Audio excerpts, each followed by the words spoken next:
It's time for Twig This Week in Google. I'm Jason Howell filling in for Leo. We've got Aunt Pruitt, Jeff Jarvis, Stacey Higginbotham, Karsten is here, and we talk a lot about the coronavirus and the impact that it's having on the technology industry. Specifically, Google I/O is canceled, and so many other facts, including don't touch your face. Just please don't do it. It's really hard, but just don't do it. Twitter is testing fleets, basically Twitter's stories implementation, also facial recognition with Google Tidal, and so many more things next on This Week in Google. This Week in Google is brought to you from LastPass Studios. Stay in control when it comes to your company's access points and authentication. LastPass makes enterprise-level security simple. Check out lastpass.com/twit to learn more. Podcasts you love. From people you trust. This is Twit.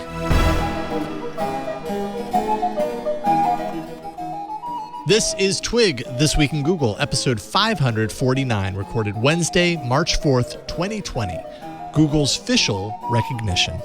This episode of This Week in Google is brought to you by LinkedIn Marketing Solutions. LinkedIn can help you speak to the right professionals at the right time. They're offering a free $100 LinkedIn ad credit to launch your first campaign. Simply visit linkedin.com/twig. And by LastPass. From access to authentication to passwords, LastPass manages every entry point to your business so you can mitigate risk while improving employee productivity.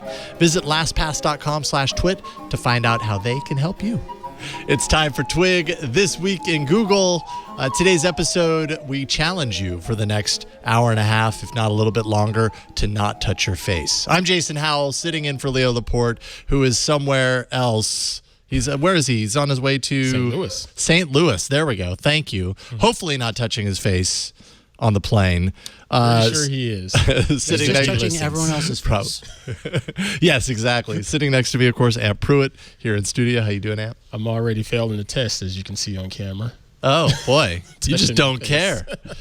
Touching your face and you don't care. I shade and you can't help it. So. I mean, you can touch your face. Just don't touch me after you touched your face. Got it. Noted. And vice versa. I'll do the same. I'll really try to do the same. Also joining us, the return of Stacey Higginbotham. It's good to see you again. Hello. It's been too long. I missed y'all last week. Likewise. We missed you. Well, I did too, but I wasn't here. I'm usually not here, except for weeks like this. So it's good to see you again. And also Jeff Jarvis on the other side of me. How you doing, Jeff? I'm trying to scratch my beard with my elbow. Yeah. See, it doesn't work. Nice try. No, okay.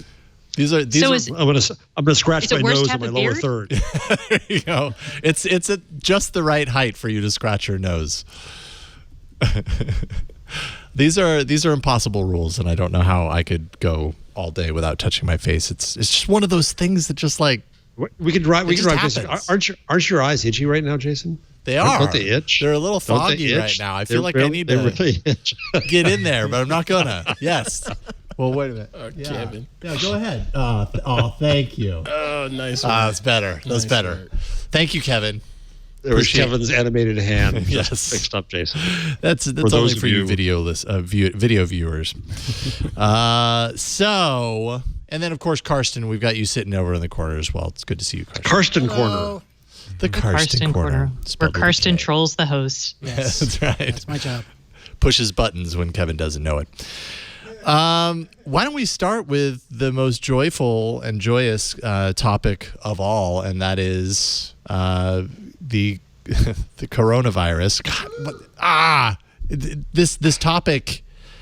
I'm done. Like I'm done with it, and I know it feels like it feels that way. Like we're still very early, or maybe we aren't, or maybe we're overreacting, or maybe we're underreacting. We don't have data to know. There's no data because we're not testing, so we don't know. Yeah, really frustrating. I saw this tweet from a woman in Seattle yesterday, and I think it kind of had its little viral tear through Twitter, so to speak. Yeah, no pun intended. And it was basically just her saying, "Look, I felt sick. I feel, I've got a history of respiratory illness. I felt like all the boxes were checked, and so I got on the phone to see like what I need to do if I feel like I could possibly be, part of this whole coronavirus thing, like, and I don't want to infect anyone else, like I'm going to do the right thing. She basically was tossed from phone call to office to phone call, totally like spun around in a million different circles. And in the end, they basically, said, well, you're not suffering enough for us to treat you. So, I mean, essentially the word was, come back to us when you're dying. Yeah. Well, to test you, not to treat you, just to test you. Right, just to test you. There is exactly. no, I mean, unless you're dying, there's no treatment because we just don't have one. Right. But yes, you cannot. Well, no.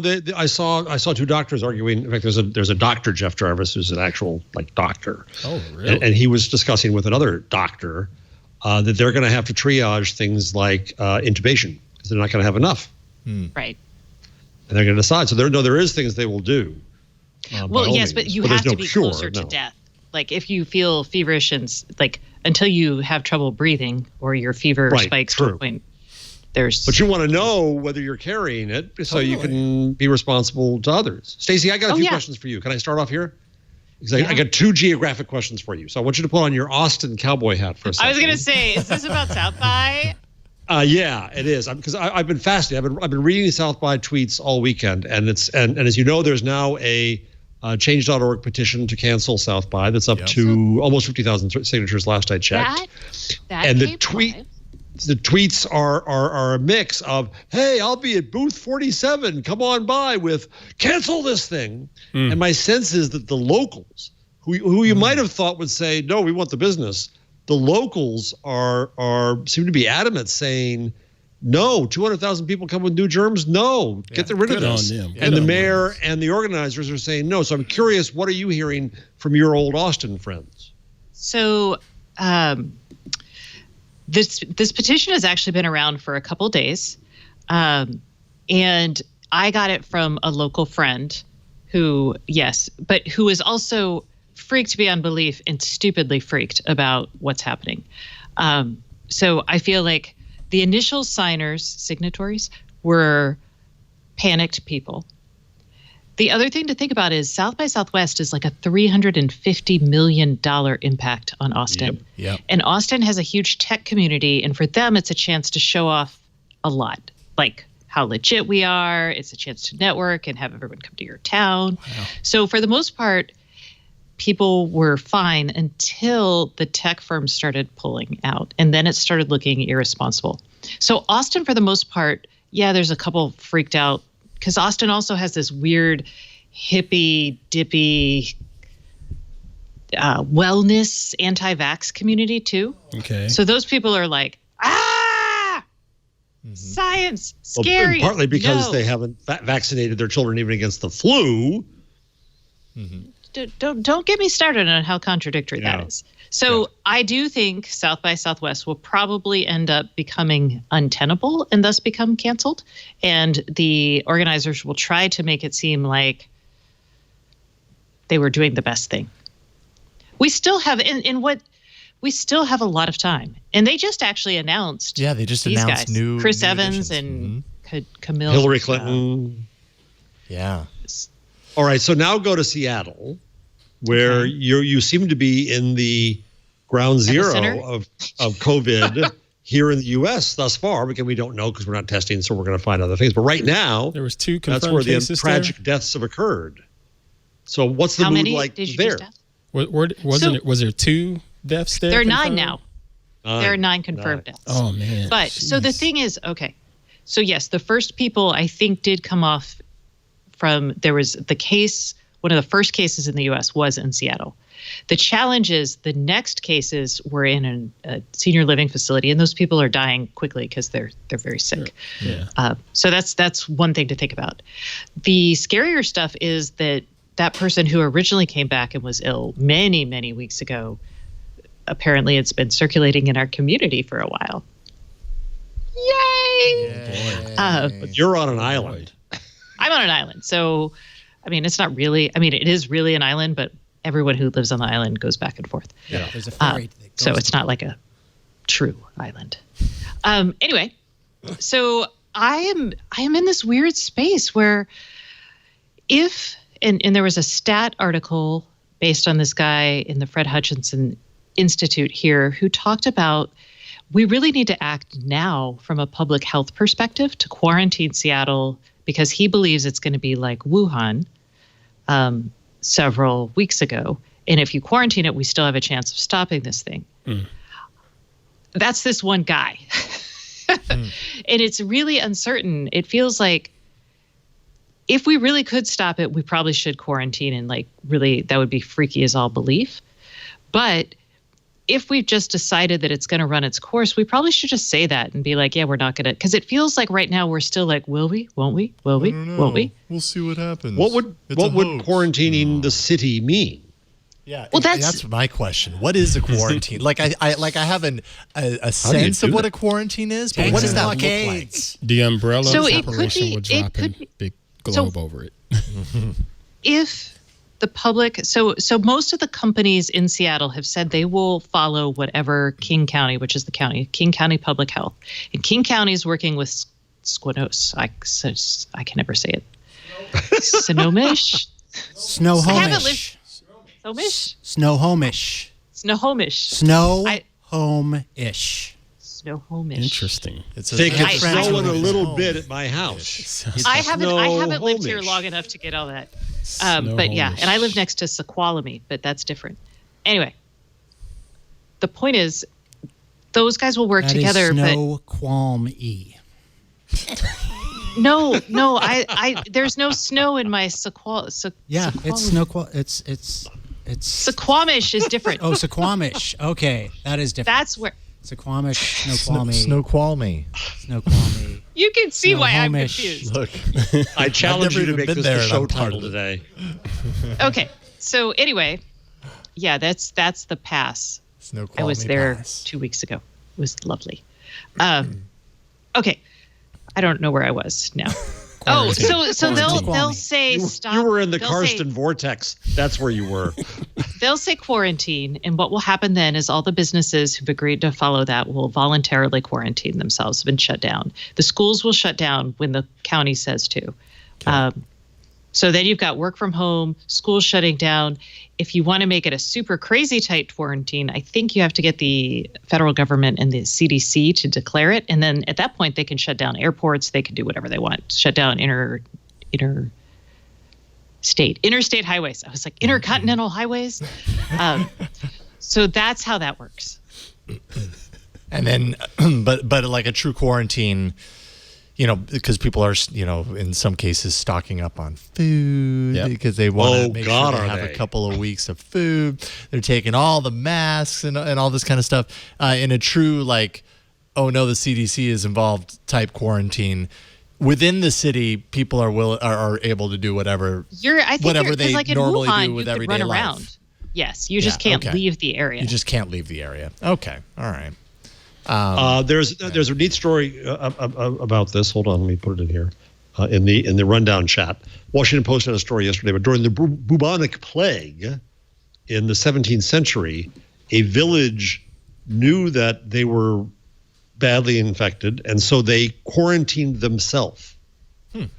A really soulful thing to do. 1665, and people would come and leave food on rocks outside of town for the villagers, grateful to them that they were not leaving town. Oh. The villagers left coins that were doused in vinegar, thinking that would clean the coins. Vinegar does help clean coins, or clean off bacteria. Go on. So, in fact, it made a difference. 14 months went by, and nobody went in or out of the village for 14 months. Wow. There's a house in the village in the picture here called Plague Cottage. I can't imagine its real estate value is very good, but it's phenomenal. So that they one family, one woman buried her children and her husband. It was called Gotha, the place of skulls. 260 of the 800 residents perished during the quarantine, more than double the mortality rate of the Great Plague in London. But because of their self-sacrifice, the nearby towns did not have it. After 14 months, it was lifted. Wow. So. Wow. Yeah. Sacrifice. No kidding. I'm prepared to self-quarantine after I do my speech. You work at home already, so that's all right. I am totally going to Plague Cottage on my next vacation. You would, yes. And That is a Carson thing to do. It would be.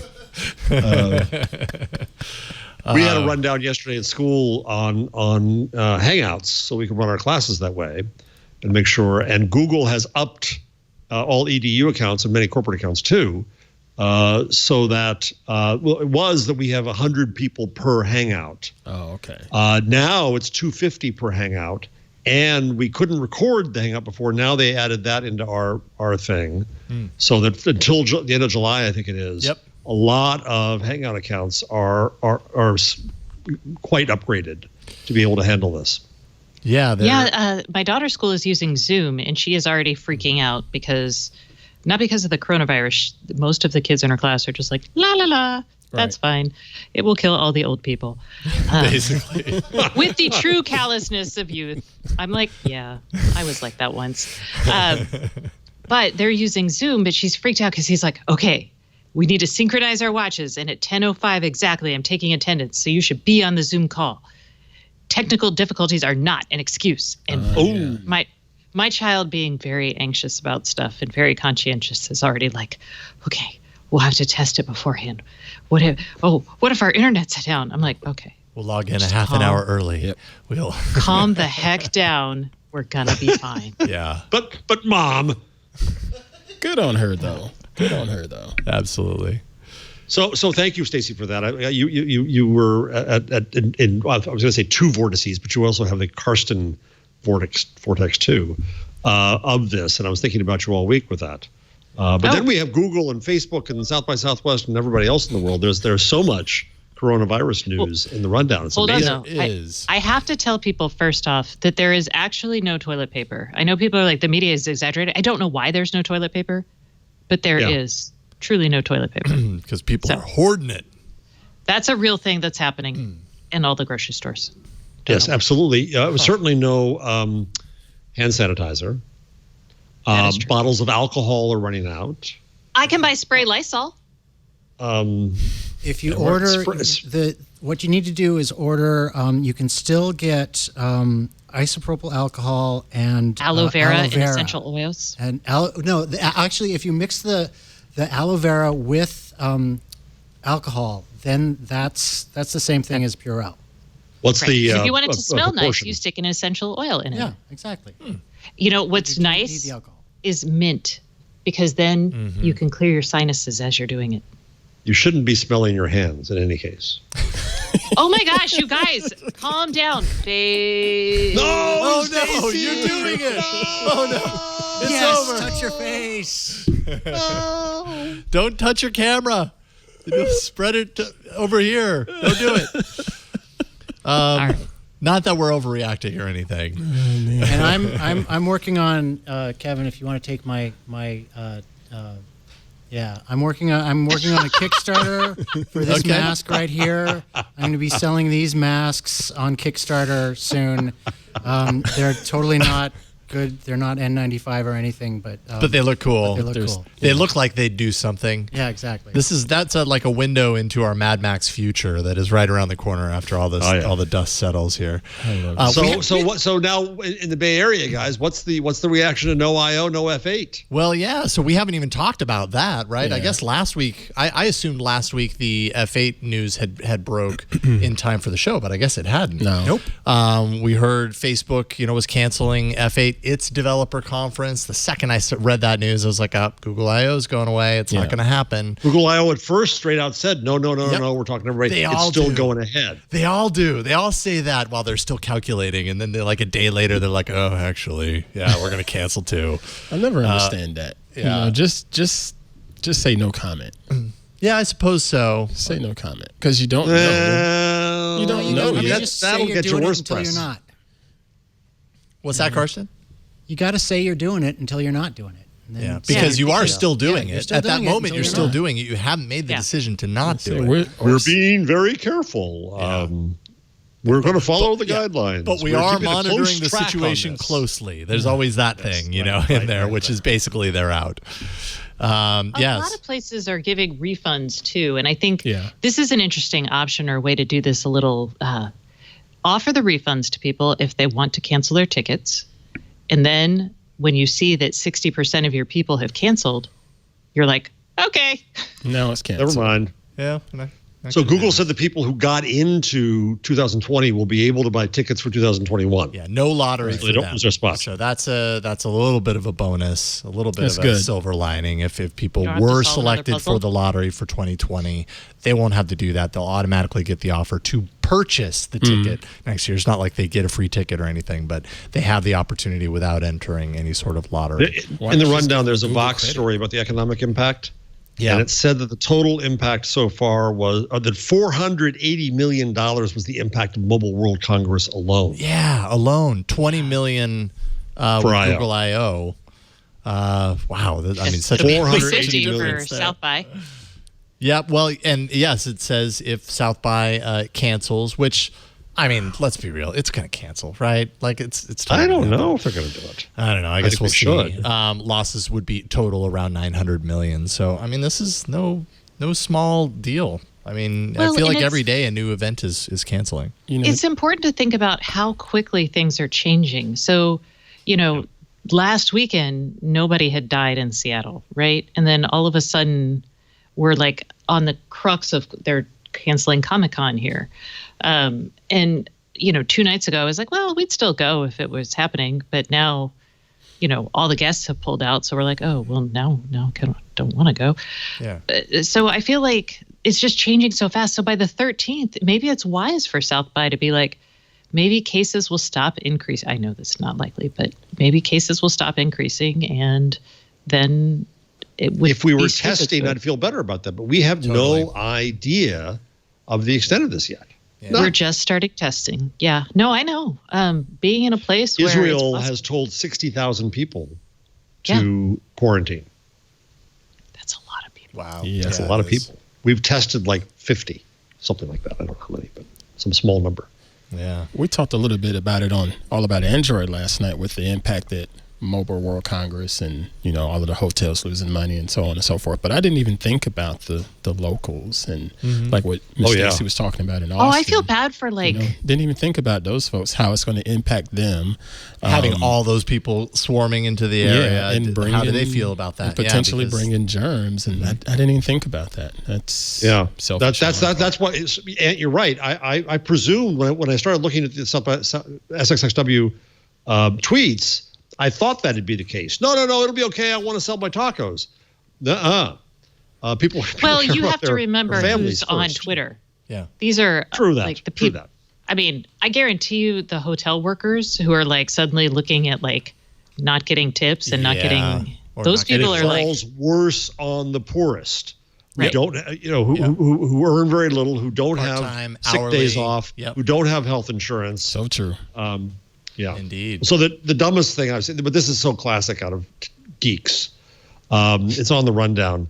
A bunch of geeks in Austin plan to hold a hack coronavirus meeting, and maybe they'll come up with a new hand. It's at the bottom of the story. They'll come up with an alternative for the handshake. Oh, we need that hackathon. We need some Post-it notes where we can figure that out. And then they'll post notes saying, "Don't handshake, do this." Thanks, guys. You got together to hack the coronavirus, so you got into a room where you hack all over each other, and you all get the coronavirus. And you're all hacks. Oh, jeez. I take back everything nice I've ever said about tech people. That's just dumb. Look, we have a replacement for the handshake. Isn't it the elbow tap? Isn't that what they're saying? I mean, it I want says the that half right con- there in the article. We already began pitching and eliminate the handshake and replace it with something like a fist bump or an elbow or a foot tap. Just a That's state- the I stuff don't we're already understand how doing. fist bumps are no more sanitary No, than they're not anything. good. I mean, Yeah, No, fist they're bumps not. are done. You're right. I think a I'm still bow gonna would do be it, though. good. A Japanese bow, or Oh, yeah. you, Namaste. you can't do the Wakanda because that would be cultural appropriation. Yeah. But I'm thinking like a half Wakanda. Oh, just your a head nod. Why don't That's you just do the also head what I nod? do. Just a head stately nod. Yeah. That's what I did. No, not a nod like that. It's the chin lift nod. I can't do anything It's right. the sup nod. It's Yeah. No, that's a snotty. Do that again. That's a snotty. No. No, that's not. Do that again. In That's some, a, that's a, in that's some a nose in cultures, the air. that is seen as snotty. Oh, okay. Okay. Well, I'm clearly not because when you cultural. do that, you look up someone's nose. So. You're looking down your nose at someone. No, And they're I'm looking just up your with, nose. like, It's bad both Oh, ways. Today I learned. In some cultures, it's a sup. In some cultures, it's snotty. Okay. All right. Today Fair I learned. enough. Learned something new today. Or you could just be like in Texas, like people like when they drive down the street, you're just like, sup, sup. Yep. You could do the queen It's just thing. like the friendly. Not that it's. I do 2 to 3 fingers, but you could. That's do the bad full, in the UK. Yeah, fingers That's get bad you in the trouble. UK. It's like this. It's like. Well, Hey. you could. I'm surprised we're you haven't screwed. suggested We that can't everyone in the world communicate. should do hook 'em horns. Welcome. Yeah, Okay. I like. Oh hook 'em man, horns. now I Of could. course she Yeah, I likes could get that. behind that. She likes that. So, maybe do a couple of headbangs. Texas. Or- So like, No. Being geeks, I can't do this manually. Being geeks, of course. Yeah. Live There long you and go. prosper. so my fingers don't always do that. It's hard. I have to do it manually. I have to force them apart. This one doesn't do it. Ooh, those went very far apart, I- Stacey. That's like you're triple Yeah. jointed. Wow. It's pretty impressive, I can't get them yeah. that far apart. Karsten, let's see you do it. You can't. Oh, no. No, I don't think so. No. Okay. Really? No, Really? No. Found the one thing Karsten right. can't do. There we go. Hey, Ant, how are you at it? I'm Ant, good. Good? Oh, you're Yeah, good. Yeah. Yeah. Okay. All right. We are so far down the rabbit hole. We're only in the first story. But there's lots of good stuff. Well, yeah, and looking through here, I didn't see this link before. Don't lick ballot envelopes. Probably just I put that envelopes. one up. Probably just envelopes in general. right? Yeah, don't be licking Things in envelopes general. anymore. And I thought Who's that was using done envelopes? That's for ballots in Washington State. Mine's self-sealed. yeah. Well, yeah. Did mine? So I don't know. Mine. You just ripped off the little I don't uh, mind that. sticky thing. And you went, And I thought it was protect the voter, but actually it's to protect the person who opens the People ballots, right? working. Yeah. Oh, right. Although 3M makes that adhesive stuff, and they make masks, and boy, 3M doing well in the coronavirus. Let me just tell you. The rabbis in Israel, like a chief rabbi, said that Jews in Israel should stop touching mezuzahs at the door. Seriously, Oh, and that's a. But Right. you're okay now. Don't do it now. right. Um, Wow. Yeah. and we have video of the California health official. It's up down there now, who, while telling people Oh, not to touch yes. their face, licked her finger. Don't show the video. We'll get taken down. Don't show it. Oh, show it. Okay, it was Twitter. It wasn't the YouTube. It's video. in the show links. Okay, it's in the show links. But yes. Why? so I'll Because it's tell you hard this- not to do that stuff. How are your For eyes people- doing, Jason? They're really Yeah. blurry right now, but I'm Itchy. not touching them. How's your nose? Is your nose a little itchy? Itchy, No, Jason? it's okay. It's calmed down. Don't go there. Sometimes good my at the allergies, moment. that's all it takes. Is like they know that you're talking about them, Feel, and then you they feel kick- that little tickle there, Jason? Yes. He's Yes, good at I this. do. So Oh, no. mean. It's not on your cheek. Stop. Good at the moment. This episode is hilarious. Other things that are happening coronavirus related. Outside of these events canceling left, right, and center is just the sheer fact that all of these companies are putting limits on travel now, and Severe also limits. working from home, insisting that employees work from home. I mean, it's just That's one good, thing though. after another. Twitter's That's strongly good for the encouraging environment, employees globally to work at home. Apple has restricted employee travel to China, Italy, South Korea. Salesforce prohibiting international travel and restricted all but the most critical domestic travel. I mean, company after company putting these changes in place makes you wonder. I mean, similar to the events closing and people wondering after the fact, well, are the events necessary? Yep.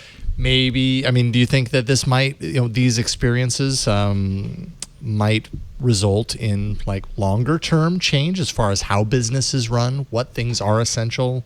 No. No. I'm a hard no. It's going to all revert back Okay. to the way it was. Explain. The reason I say that, so there may be the occasional, and we may see like lagging conferences die, like South by Southwest. Wouldn't that be cool? But what I think what's going to happen is we'll go back to normal because there is a huge amount of value in FaceTime with Yes. people. And a lot of Networking. these that's what that's about. I mean, I don't know how often y'all have sat through webinars, but they are excruciating, and no one should have to do that. Yeah, I know. I don't enjoy them nearly as much as going to an event. Yeah. And we're social creatures, and there's a lot of value and there's a lot of value that isn't conveyed well over video. I mean, I'm not going to say I'm a social creature, but you do get a different vibe being right there in the same room. You know, just a different energy that you can feel. Yeah, I think the remote office is about as likely as the paperless office. It's not going to happen. Yeah. But I just feel terrible for the travel industry. Lufthansa has already decided to ground more than 20% of its fleet. Wow. The airlines are cutting flights after flights after flights. I forget which airline. I think United offered any of its employees to go on unpaid leave. Thank you very much. It's going to be bad out there for some time. I've got conferences coming up in June and July. You think I'll be going? I don't know. I have one in May, and Build was canceled. Right. Was Build canceled? Build has not yet been canceled as of me checking an hour ago. So okay, I don't know. Sorry. Where is Build? But I mean, Build's in I.O. is Seattle. May. I.O. is May. Yeah. So I.O. is May. So I have one. May isn't too far out when you consider where we're at right now. Although, It's so only a couple I'll give you months. this. I'm talking at an event tomorrow in Seattle, and it is You're checking every hour, aren't you? I am checking every hour, but this morning they had 4 of their people are now giving their talks via video. Oh, wow. And then 2 canceled. I would be sad. Like, I'm still planning to go and do it in person because video is, again, it's nah.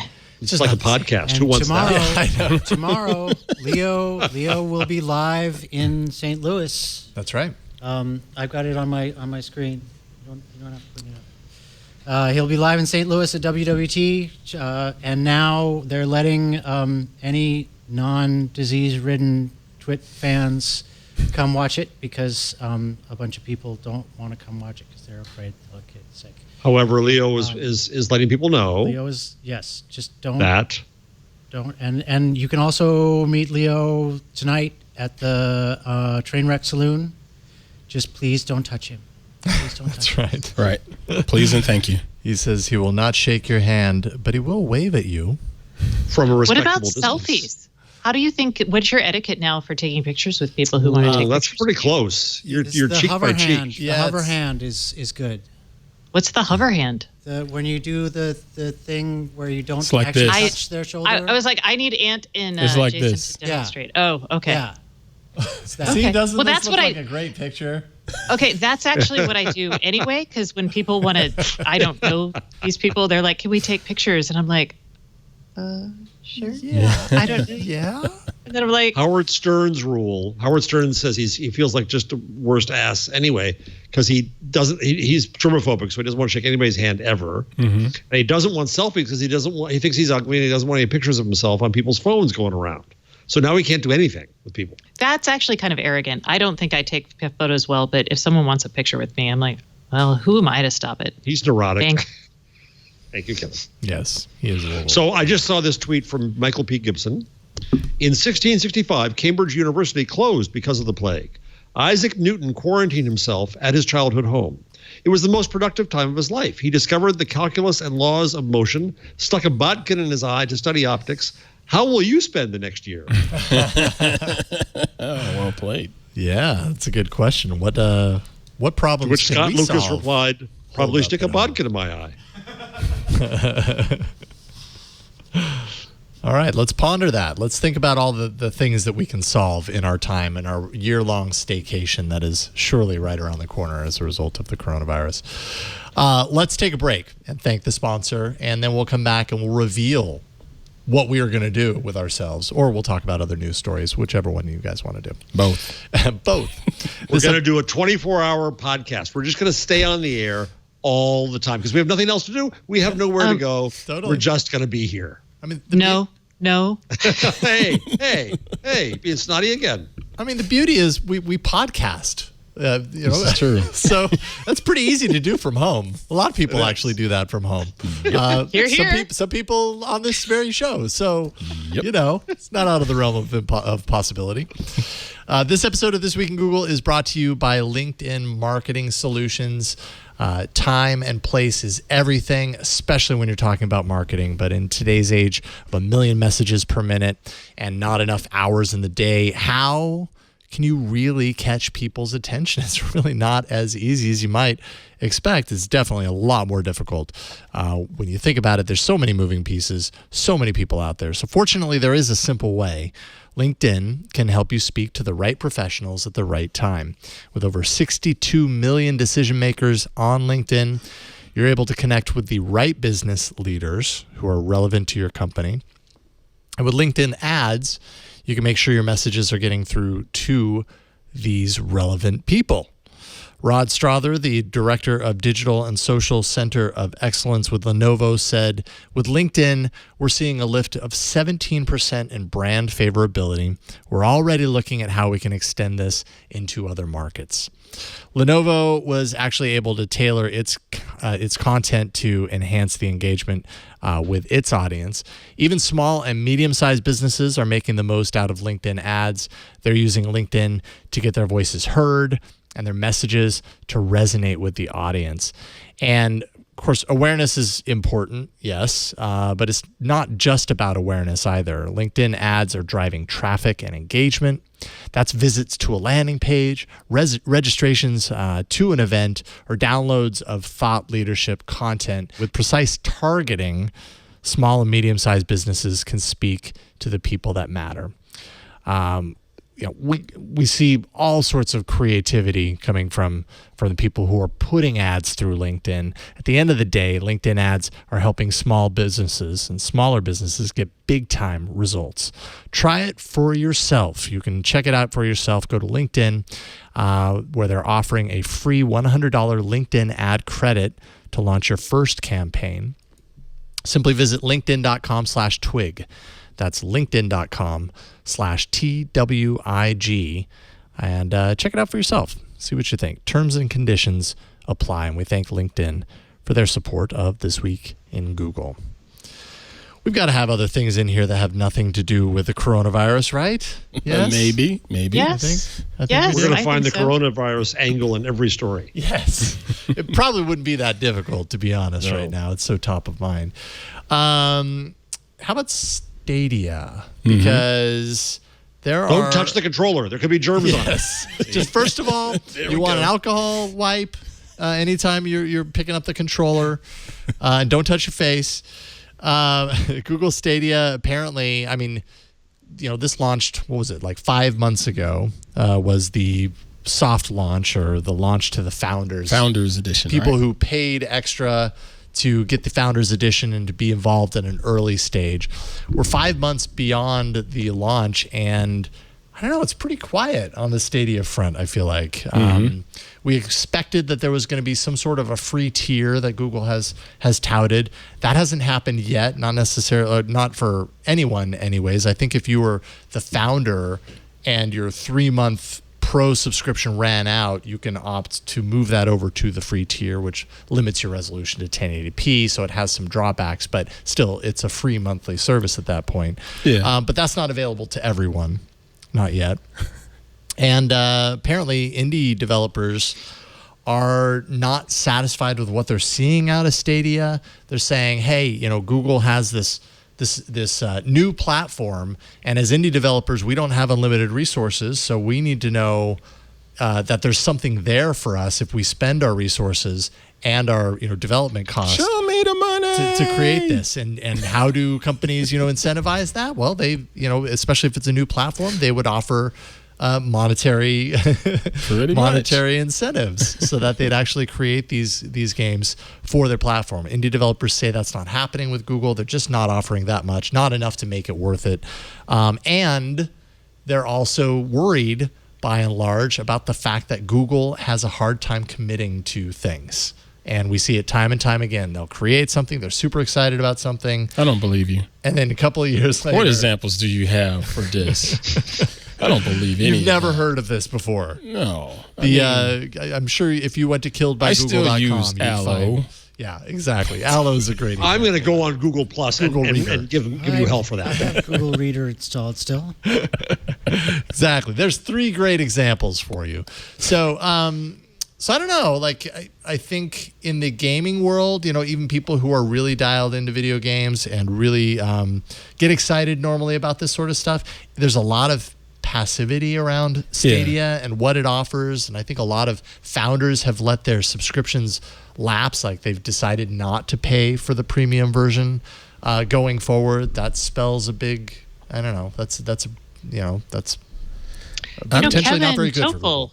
was founders. He did the founders thing. I wonder if he let his lapse. Yeah, I don't know. I wonder if I had the wrong idea about Stadia, and correct me if I'm wrong, but I thought this was supposed to be a way of making online gaming a little more mainstream versus what. Yeah, I thought it was for casual people too. But yet it doesn't seem like any of this is working out because you got to have the infrastructure and connectivity to get the games, and then you're going to be paying just as much money for the gaming content, and then the gaming content isn't necessarily up to snuff. Even casual gamers want to play a nice game and not a average game.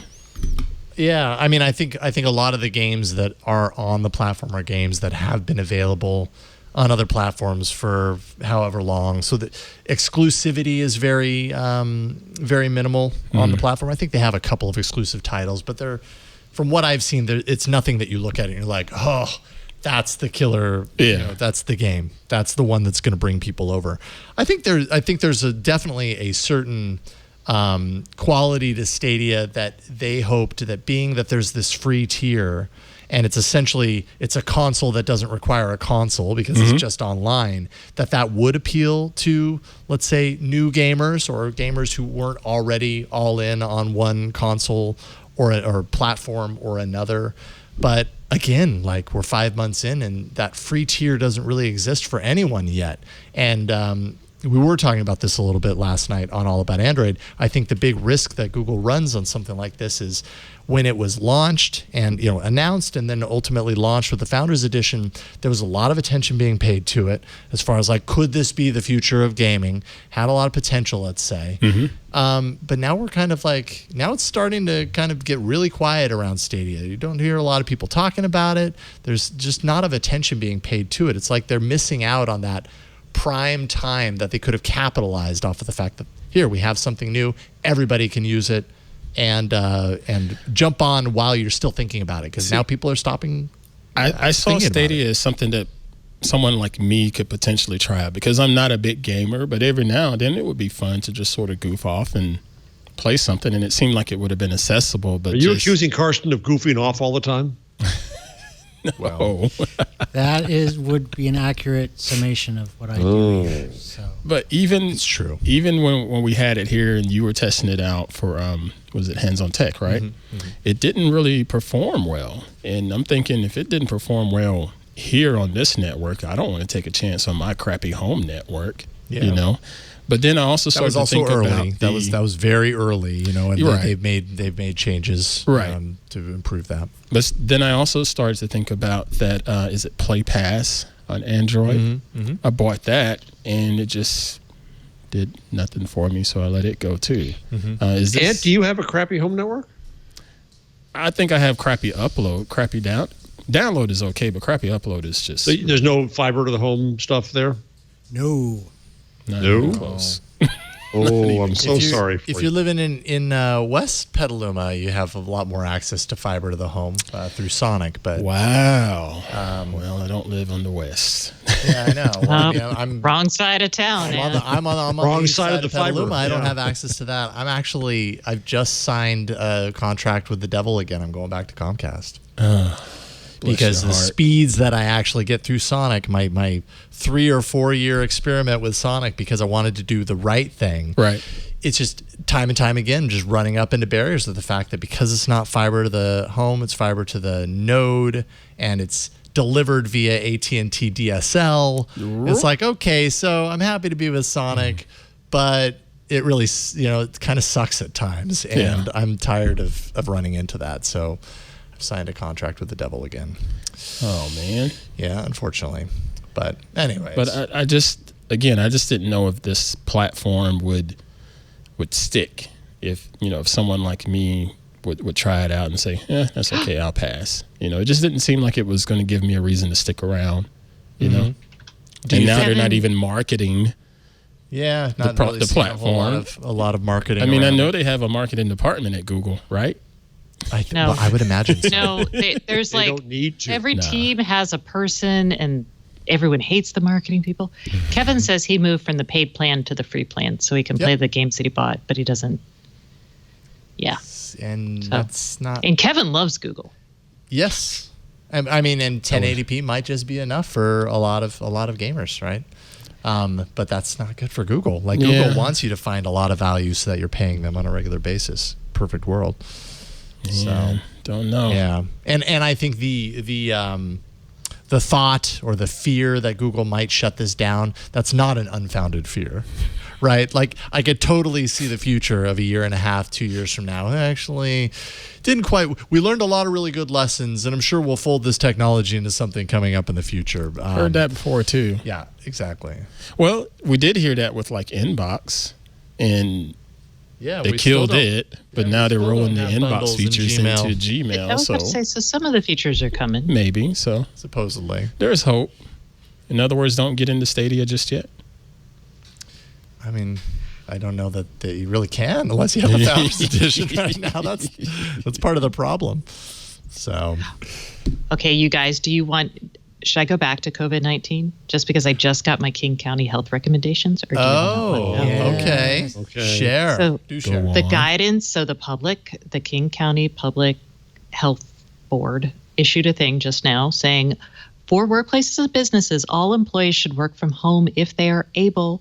Employers should take steps to make it more feasible for their employees to work in ways that minimize close contact with large numbers of people. They should maximize telecommuting options, urge employees to stay home when they are sick, and maximize flexibility in sick leave, and consider staggering start and end times to reduce large numbers of people coming together at the same time. Oh, my goodness. For schools, do not cancel them unless there's been a confirmed case in the school. And if you are a caregiver of a child with an underlying health condition, you should consult with your healthcare provider whether or not they should stay home. If they stay home, that's okay.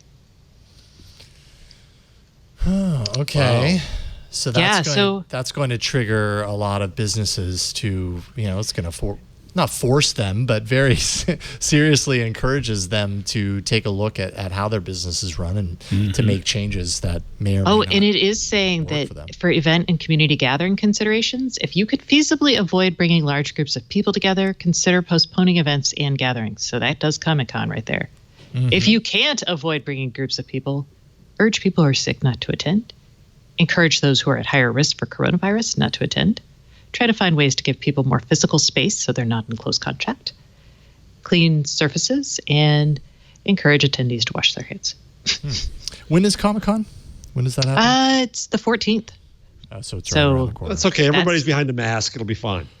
Actually, it's the 13th. It's the 12th. It starts the 12th. And that's in Seattle. Comic-Con. It's in Seattle. It's Emerald City Comic-Con. I'm so sad. I'm glad we didn't cosplay it because my daughter and I were originally going to go as people from the Dragon Prince. Sigh. What's interesting about that, Stacey, too, is that like in Japan, they shut down the schools, but they didn't do anything. What about the parents? What do you do? So in this case, they're kind of saying, well, the parents should already be home. That's true. Because it is. Yeah. It's hard. There's a couple of things to think about, right? Sometimes kids only get lunch and breakfast at school. So when you shut down the schools, you're shutting down their access to nutrition. Parents don't necessarily have a way to keep their job and keep an eye on their kid. I mean, these are things. Again, I'm not trying to be political, but there is a decided lack of any sort of safety net in our country that really makes this whole thing extra fraught for people who start with sick days. Yep. People who are sick will have to show up to work to earn the money. Yep. And I kind of don't blame them. They can't be cautious. Right. I mean, talk about the restaurant industry just as one example, right? Like that's an hourly industry. If you don't show up, usually in many of the restaurants, and most of the restaurants that I ever worked in my restaurant career, you don't get paid if you don't show up. Nope. And so then if that's your livelihood and that's how you make your money, and not going there means you don't make a paycheck, then I imagine a lot of people choose to ultimately go there because they have to. People still want food, shelter. But they're also serving food. Oh, man, it's just a messy situation. Oh. Can't blame sorry them. to bring it back. I That's just was all like, right. ooh, breaking news, you guys. No, that is news. Yeah, that is news. it is. You're ahead of the Seattle Times. I don't find it there. But you're still on for your presentation, right? Well, I'm waiting to see. I mean, this Still literally came. This is the email that came in 8 minutes ago from King County Public Health Department. And the way it all changes, it's so rapid right now. Who the heck knows? Yeah. Literally. Were you subscribing to King County Health Department? How did you? Of course I am. Okay. I don't subscribe. I'm a to my journalist. County. I'm a journalist, Jeff. I subscribe to every public body in my area. No, I mean, don't you? No, because I don't cover my town. But don't you want accurate information? Like I found, I always listen if I can to the press conferences and look at things because sometimes, I'm sorry, local journalists, some of y'all are wonderful, but sometimes their headlines are misleading. Yeah. Or things aren't quite accurate. I'm sorry. I know they're it's not That's that. not the journalist's fault. A lot of times that's the editor. I know those editors. Those damned editors. Yeah, a lot of times it's the editor. That's why I blog. So I got rid of editors. Make me very happy. Do you have a blog in here? Anything that you've blogged about recently that you want to talk about? Okay. No. Kevin did a great blog, everyone. Oh, okay. What was Kevin his Topel blog? on Stacey on IoT. He blogged about how 2 weeks ago he was sick with the flu and how he used his voice assistant to avoid infecting everyone in his house. So he didn't touch light switches. He just used Google. They actually they controlled their TV so that he didn't touch any remotes. It's basically like how Kevin tried not to kill his family when he had the flu using smart home stuff. A flu, not the flu. Right. Well, it was the who the heck flu. It knows? wasn't the corona. Well, yeah, I know what you said. You know what I'm saying. Sorry. There's a new. I was like, the flu. But yeah. And at the end, he asked for a remote controlled hand sanitizer thing. So I suggested one for him since I own one. Wow. Oh, so that he serious? just puts his hand underneath and goes, Yeah, I have it because it's in my kitchen dispensing soap because I don't want chicken, raw chicken juice on my soap Fair dispenser. enough. Yep. okay. But, I've wondered about that because that definitely happens. No, not in because. our house. Have you not seen me touching my face? I'm not germophobic at all. I mean, I saw a couple of times. I'll admit, I've touched my face since we started the show. I did. What? That's why his eyes are all red. Yeah, I know. My eyeballs are about to fall We need to out of my put skull. paint on your fingers so we can see the trace. Right. You only see it in black light. That's the thing. Yeah, exactly. You have to shine a black light on it. All right. Okay, so sorry, we were talking about Stadia. And That's okay. We may have talked. We were done talked talking about yeah, I Stadia. think we're done About talking Stadia. about Stadia. Yeah, I always recuse myself from game stuff, so I can come back now. You can come back now. Let's see here. The Google news, I have to say, is pretty light this week. There wasn't a whole lot. They're all of- working from home. What about Android there's One? Yeah. there's their smart fish. Android Track One is fish. doing awesome. Fish. They're violating the privacy of fish, the world around. Okay, we'll do Fish and then we'll do Android One. What you were talking about, of course, is Alphabet unveiling Tidal, which is not a high-res audio service, but a new moonshot that's targeting ocean conservation. It's basically geared You at could argue that Jay-Z's title was a moonshot. Sorry. true. Rim Sorry. shot. Ow. Okay. It's monitoring Back to fish fish. behavior in this case. With cameras, and of course it's Google, so machine perception tools, AI. Uh-oh. Check Fish out that facial video. recognition. I see it. Yes. Oh, no. We're Facial tracking all the recognition. fish in the sea. I think this insane. is cool. This is where cool. technology can actually improve our lives. And That's by insane. gosh, it's a good use case. And there is actually a debate. I think Rose Eveleth had an article in Wired about should we film animals without their consent. But we're not going to go there now with fish. No, you're kidding me. You are kidding me. It was about apes, and I think it was apes. Yes, that was an actual thing. Should we film or use AI on animals without their consent. No, not that. not the monkey selfie shot from Here, well, 3 or 4 Rose years Evelyn- ago or however long that was. Yeah, no, it's a copyright dispute. Yes. Exactly. Yes, the copyright thing is separate. Yeah. Animals German Need Digital apes. Privacy 2. Wired, Oh, come January on. 31st, 2020. Oh, come on. Why do you disagree, it. Mr. Jarvis? Read it before you Why start. do you disagree, Mr. Jarvis? Well, in that case, let's really talk about animal rights. Let's not kill any of them. Let's not hold them prisoner. All right, Pete You know, Singer. what about animal rights? Don't start with privacy. Come on. No. I'm feeling like a very old fart right now, but no. Okay, you should go read the Ant, article. Ant, you disagree? No, I was just jerking your chain. Okay. He saw an opportunity. He's just going for it. I'll bet if we look through your photos, we found you violated the privacy of a few cats. My dogs, they're always getting photos. How So dare you? I mean, Constantly. is there such a thing as an animal providing consent for a photo? Yeah. Or, like, There is not. It's okay, basically I mean, other than humans. yeah, that's it. the argument is more about our entitlement to animals and Okay, all access right. to them. Okay, And fair enough. in the argument, it becomes when we see ourselves or when people see animals as something we should have access to 24/7, we put both ourselves and them at risk. And she says it doesn't extend it all the time, but it's just a frame of thought. Like, and I think it's valid. It's not as crazy as you might. But You on the might other think. side Something we of might that, take for why granted. has there been any type of controversy for studying, say, whale migration and any other animals that we have to figure out their patterns to know what the And feeding that's- pattern that's- is for yeah. the rest of the wildlife circle and all of that? She talks about that. She says we have to have, because when you start doing that, you can make them more vulnerable to like being tracked by people who are maybe malicious, not just researchers, which is a problem. So you have to weigh the harms. I mean, it's like an IRB for animal studies. Anyway, sorry, we were going to talk about Tidal, and we just got so waylaid. Now I'm like, I don't know That's about my Tidal fault. That's because my I mean, you fault. saw that video. It was It's facial tracking recognition, I'm telling you. thousands upon thousands of fish. That's pretty all cool tracked. that it's tracking these things. None of them provided consent for this video. It's tracking their swimming patterns. It's tracking their what are those called? Scale patterns. I was like, their facial features is not what I was going for. So you're tracking individual fish. You're also tracking like their behavior in ways, and the Eating goal is to make, habits. yeah.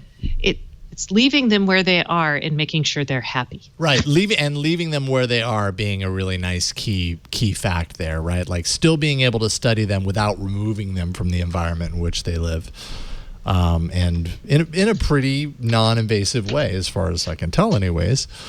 It's not like they're shooting a tag into a fish Right. ear like we do with our cattle or anything like that. Right, exactly. I thought you were going to say with your cat, and I'm like, whoa, someone's going to pee in your slippers. Well, that tag goes into the back of the neck. Back in the day. That's too. Well, the little tracker. Oh yeah, it's not a tracker. It's just it. The tags or whatever that they Yeah. inject into the skin. Like, I don't know what that's called. Makes it sound a lot worse than it actually is, but it allows you to find an your lost arcade. pet if they Yes. get lost. That's why it's there. Okay.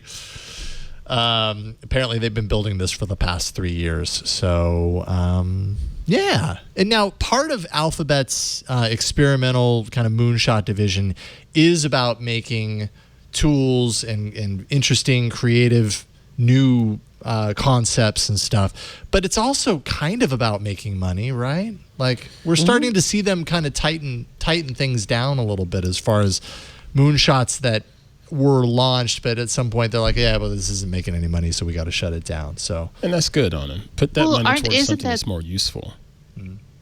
With Waymo, they just opened it up for outside investment, and I think we're going to see more of that, correct? yeah, probably so. So that seems to be Google's MO under, not Satya. Oh my I'd God. love to get an expert or get a veteran Sundar? of Bell Labs Thank you. and see. Sundar. Sorry. Sorry, Jeff. Didn't mean to. No, I'm Sorry. sorry. I didn't know that My- Stacey was embarrassing herself. I let that go. Gotta get out of the way Horribly of that too. one. Good Lord. I'd be curious to get a veteran of Bell Labs and compare the attitude toward pure research and odd moonshots at both, because it was the vaunted. It was research in the corporation outside the university, and it started the transistor and all this great stuff, and Linux, Unix. I wonder. Google seems to be a little more financially targeted now than Bell Labs was.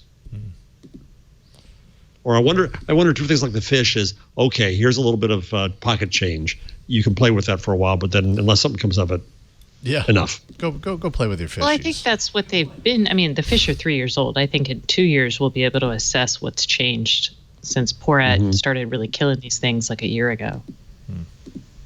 So, I shouldn't just blame it on Ruth Porat. That's rude. Suddenly got dark. I had missed, by the way. Thank you for mentioning the Waymo investment, because that was something that I completely missed. I don't know that it made it into the rundown, but $2.25 billion investment round. Not bad. Okay. Waymo as a division and as a project seems like it has a lot of legs compared to some of the other moonshots that have happened. So it doesn't surprise me at all. There's a lot of future there. Do you think that because everyone else is investing in self-driving vehicles, or do you like? And I'm just curious, like, what about it makes you feel like there's a future where something like Tidal doesn't feel like it has a future? No, I'm not actually saying that about Tidal. I don't know enough about oceanography and all that kind of stuff to even make that guess. I just feel like Waymo, I feel like 5 years from now, my guess is that's going to feel a lot more normal, a lot more common, and Google's been doing this for a while, so it makes sense for them to continue to find investment to continue that technology growth. They've been doing it for a while, and like Ms. Stacey said, everybody else seems to be investing in it too. Sure, there's a lot of that's like optimism. That's enough of a signal that we need. Keep rolling. Right, exactly. If Google is going to say this experimental, offshoot from this division is going to continue on, it's got to have some sort of benefit, some sort of signal that it actually has the ability to make money for the company in the long run. And I feel like Waymo has that potential, has that ability. It's in Vegas, right? Am I thinking correctly? Waymo, where it's based? Yes. I thought it was based in California. They have their tests in Arizona. Right. Right. I think something was in Vegas. Like they had tracks out near Vegas in the desert. They may. I mean, I could be wrong. Maybe it was Arizona. No, they have stuff in Vegas. They have stuff in Arizona, and they have stuff in California as well. Oh, okay. Yes. Oh no. Yes. No. Maybe. Waymo in Phoenix, says Scooter X in the chat. Yeah. They're definitely I could take in a Phoenix. Waymo. Definitely in Phoenix. Yeah, for sure in Phoenix. Let's see here. Android One. So this is Google's program to kind of bring more, I'd say, lower to low mid tier phones to different markets that also carry kind of Google's commitment to updates, commitment to quality, that sort of stuff. But primarily, it's really about receiving updates and everything. There was an article posted on notebookcheck.net by Alex Alderson, who writes about how, in his assessment, the Android One program is a shambles, as his headline says. And primarily what this revolves around is the fact that the promise was always 2 years of guaranteed updates for Android One devices. Later, they changed the verbiage on the site to at least 2 years of OS upgrades. And what he's trying to figure out is, okay, so a phone comes out and it immediately gets an OS update. Let's say it came out 2 months before an OS update. Then a year later, it gets the second OS update. That's still a year and a couple of months from the time that it was actually launched, but it doesn't end up getting anything beyond that. Right. I think really his argument really seems to be, what are the definitions here, and does this show that the commitment around Android One is actually not being held, to the standard that it needs to be? Sounds like yet another project that Google has given up on. Well, I don't know. Gosh. Do you think it's given up on it?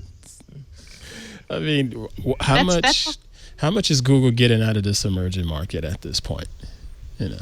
Well, man, I mean, it was just a couple of years that they felt like the emerging markets was the next billion users. I mean, it was huge. Haven't heard that buzzword in how many years now? Yeah, well, I mean, a couple of years, I suppose. So, but just what exactly is happening with it, I wonder. I don't know. Your thoughts, Miss Stacey? Yeah. I'm sorry. I just was starting to count how many times Jason touched his face. Oh, okay. You notice I'm like holding my laptop just in an effort to not touch my face. I'm sitting here. Oh, is that how you do it? You hold on to your laptop? I'm dead serious. I'm sitting here holding. Wait, your my laptop screen. is so filthy dirty. Oh yeah, everything that you would be putting on your face is on your laptop. Yeah, but I'm trying to keep my hands off my face, so I've been sitting here like this for the last couple of minutes just to see if it works. But there was a picture in the Washington Post of a woman on a train wearing on BART wearing a train mask and with rubber gloves typing. So she's using the gloves to touch all these surfaces and then just making her laptop a horrible surface of germs. Yep. Oh, that's like when people at like restaurants. They like are handling money, so they have gloves on, or they have gloves on to make your sandwich, and then they handle the money with the gloves. And I'm like, no, that's that's not how that works. Yeah, you're doing it wrong. So if you were counting about what number was I at? Was that like 5? Well, or? So I was only counting for this one section, but you were at least 3 in. Yeah. So it's a thing. I'm sorry. It's a thing that I do. It's really hard for me to not do it. Oh, it's really hard for me to not do it. We need laptops that I can just look at and scroll, and maybe you can like. Well, they'll get inside your brain soon enough. Yeah. Right. See, and you'll welcome that when it comes. You will welcome it. If it works right, if it works better than the radar on my Pixel 4, then maybe then. Oh, hey, we can talk about that. Yes. That's my computer. And I don't need to show it off. The Pixel, I don't even know if this made it in here. The Pixel, are we all on Pixels? I know you are, Ann. Yep. Mm-hmm. Yep. Yeah. Did you get the Pixel update? What happened? What Pixel feature drop? Feature drop. As it is. Oh. So basically, so this is the second time that they've done this. They did it first last December, where they announced every once in a while we're going to release a feature drop for the Pixel, and we're going to bring new capabilities to your phone, and it's going to be like you got a big update. And this time around, I went to check for my update, and it came through as like a security update. So I was like, oh, that's not it. Maybe I need to get the security update, and then I will download the feature update. But it was baked in with the security update, and it adds, a handful of features. One of the key features I would say that I saw a lot of people tweeting about is like AI generated force touch, or what is it? 3D touch. That's what it is. Oh yeah. So I heard about that. On iPhones, and not the iPhone 11. I think they stopped doing this on the iPhone 11, but it used to have this like pressure sensitive display where you could press hard and get it like a faster contextual message or something. Well, Google is doing it with software, so it totally does work. Where if you tap lightly, maybe the menu pops up a certain speed, but if you tap harder, it pops up faster. And I think the AI must be detecting like how much of your finger is pushing into the screen or something. I'm not really quite sure how they do it exactly, but it's kind of interesting. Yeah, I think at the Verge they called it how hard you're smushing it. Yeah, you're smushing it, right? Because your finger or smush the smush factor fattens out a little bit when you do that. It's not really doing it for me. I got the update. I was telling Mr. Howell before the show the update came through, and I totally forgot about it. Yeah. And went to do a screenshot to share with the family, and the screenshot interface was different. So I was like, whoa, what the heck just happened? But that was one of the features in the update, is when you double tap the power button, you get these extra cards and things like that. They don't do a good job of telling us what's in an update. Well, that's true. I mean, you wouldn't know that there were new features on your phone if you didn't read the article. It didn't give like a pop-up to say, hey, your Pixel just got better. And Google... That's Google. That's that lack of marketing department. Yep.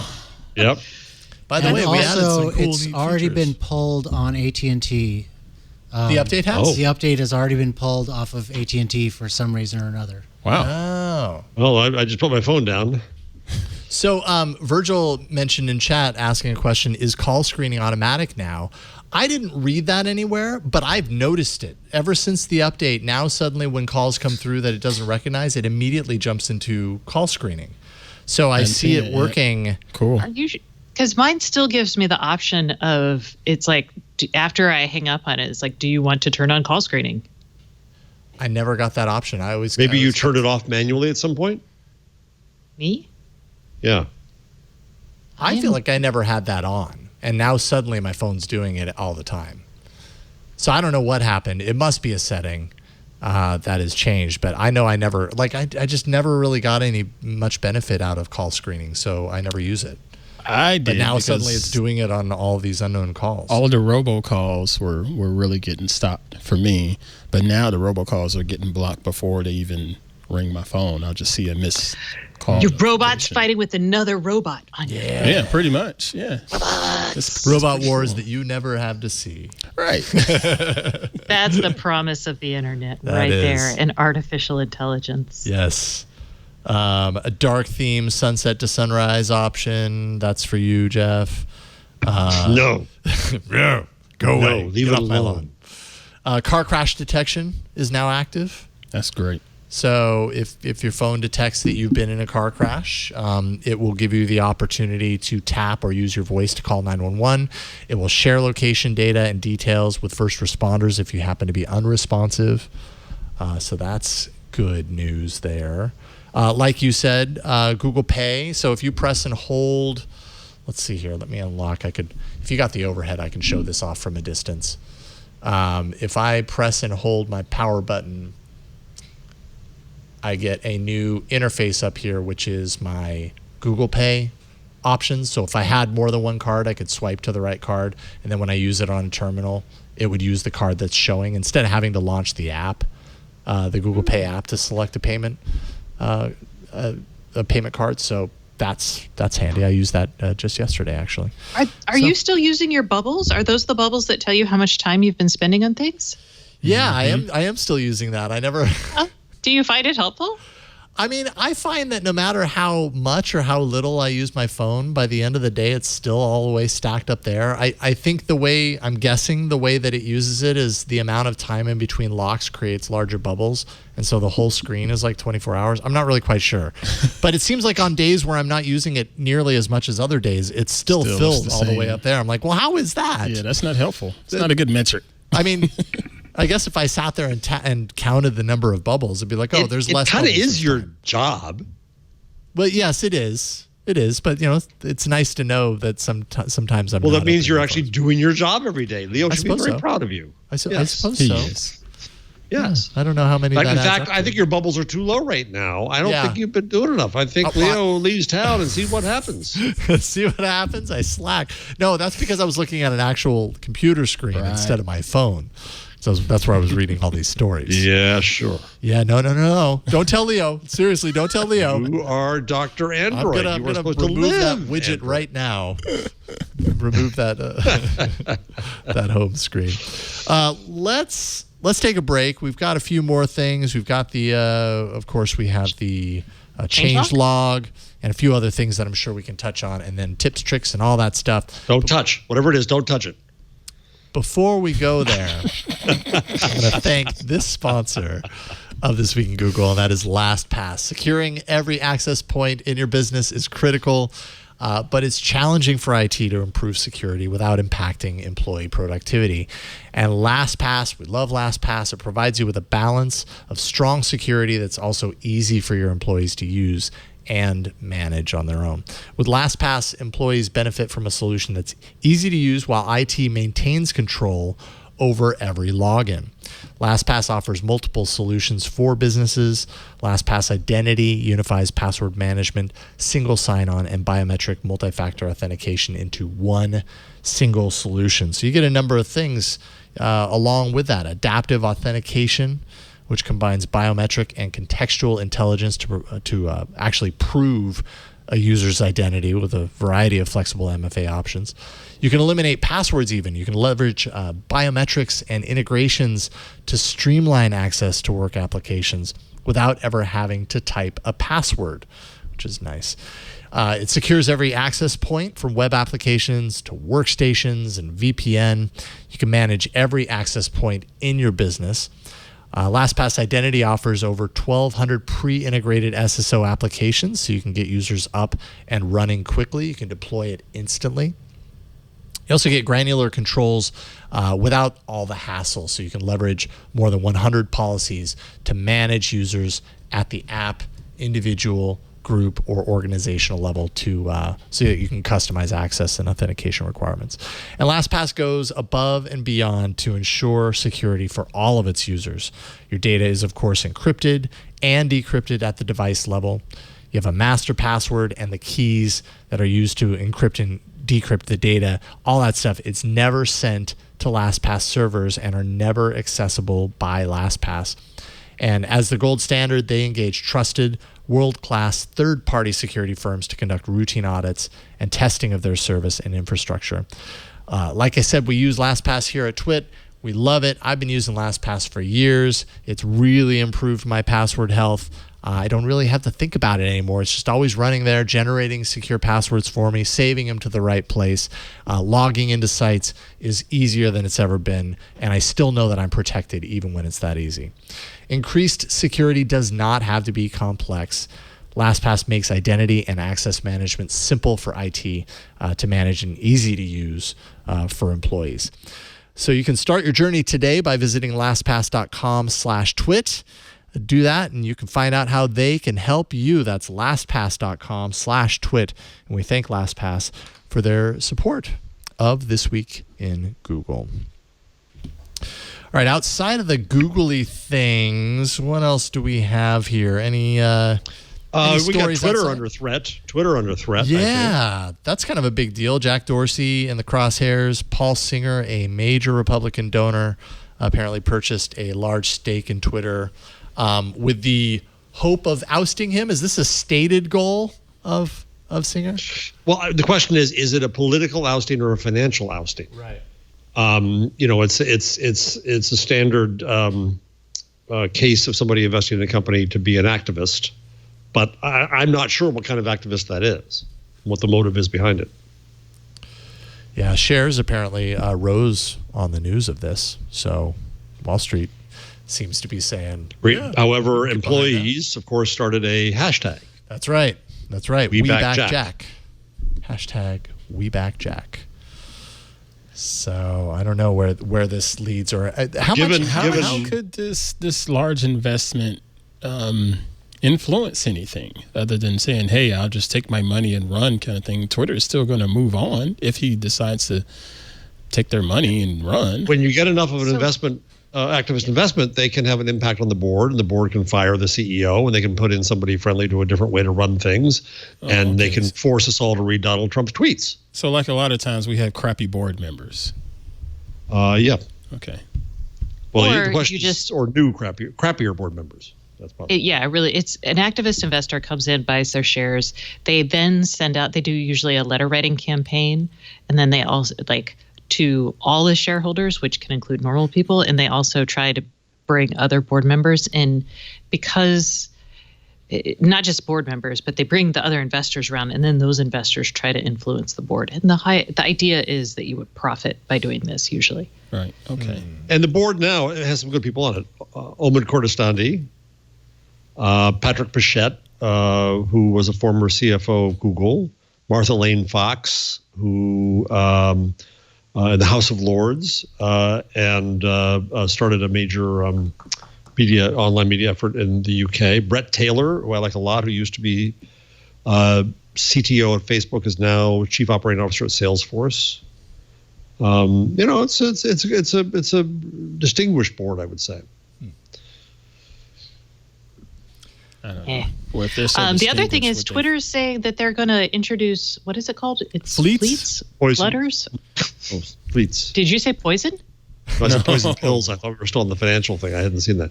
All right. Oh, no, they haven't. I don't think they've actually Back to issued a poison pill geekdom. yet. Sorry. I was like. That's right. Back to features. Out of finance and back to features. Twitter is testing tweets. Well, they're not really tweets. They're stories, essentially, that disappear after 24 hours. They're calling them fleets, I think, as in fleeting. Clever name. Clever. Yeah. But it is totally basically stories. You get the very story-like row of circular avatars up at the very top. and you would only really find these if you went to someone's profile and tapped into them. If I'm reading this right, or maybe it's you go to your own profile and then you've got all the people that you follow, their fleets up there. I'm not really quite sure. It's testing in Brazil at the moment. Videos can be up to 2 minutes and 20 seconds for everyone, except whitelisted publishers get up to 10 minutes. Of course, the influencers. Yes, exactly. If I have to do quarantine, I want access to this so I can make fleets of my quarantine life. Okay. Ooh, I want that. That could be your next rise, your next career rise. You could be an early adopter of Twitter's fleets and really capitalize off of being there from Really day one. capitalize, Like, yeah. It helped me immensely being early into Google Plus. Yes. Yes, we see where that got us. May Google Plus forever rest in peace. I was thinking of quitting my job and just going to Google Plus. Really? I mean, hey, in the early days, I saw Google a Plus future. was happening. It was great. I mean, it was happening in our circles. Yeah. I don't know about everybody's circles. No one was adding anyone to their circles, so I don't know. This morning, Tom Brokaw and Mike Barnacle were on MSNBC complaining about Twitter is just not representative, and I think, and you two are. Oh. Yeah. Jeff, so do not get me started. Just don't go there. In their own bubble. Oh. And so we use the things we like to use, and I hope Twitter's thing works really well, and I hope people find a home there and enjoy it. But Stacey, I don't want you to do it there because I don't want it to fly away. Mm. I want the full record. No, but if it's fleet, it dies. Oh no, that's true. I think if I'm under quarantine, that's what should happen because I'm going to get real punchy. I like ephemerality. I'm going to be like, you don't want a like, record. Remember when Stacey went nuts when she was stuck in her house for 2 weeks? And all we have are what did she stories stick on her now. head that time? All we have are memories. Exactly. Yeah. That's We can't that's show a any feature. of it, but it was good. Can't prove it now. Yes. Yeah, But it right. was real What do you do about Morality walking the has its dog, price. Stacey, if you're in quarantine? Can you walk the dog? Yeah, there's no. I mean, of course you can. Okay. You can as long as you can't. You've just got to stay 6 feet away from people. Your neighbors are all going to run away from you. Well, if I'm the only person under quarantine because I'm sick, someone else might have to walk the dog because Yes, I'm going to yes, be that would be like true. sick. No, you're not going to get sick. You're healthy. You're Stacey. And the dog's not going to get sick, right? The dog is over here snoring. Do y'all hear her? No. Okay, good. She's doing those little cute. Oh, those are great. Those are great. Love those. You have a tiny horse. Very nice.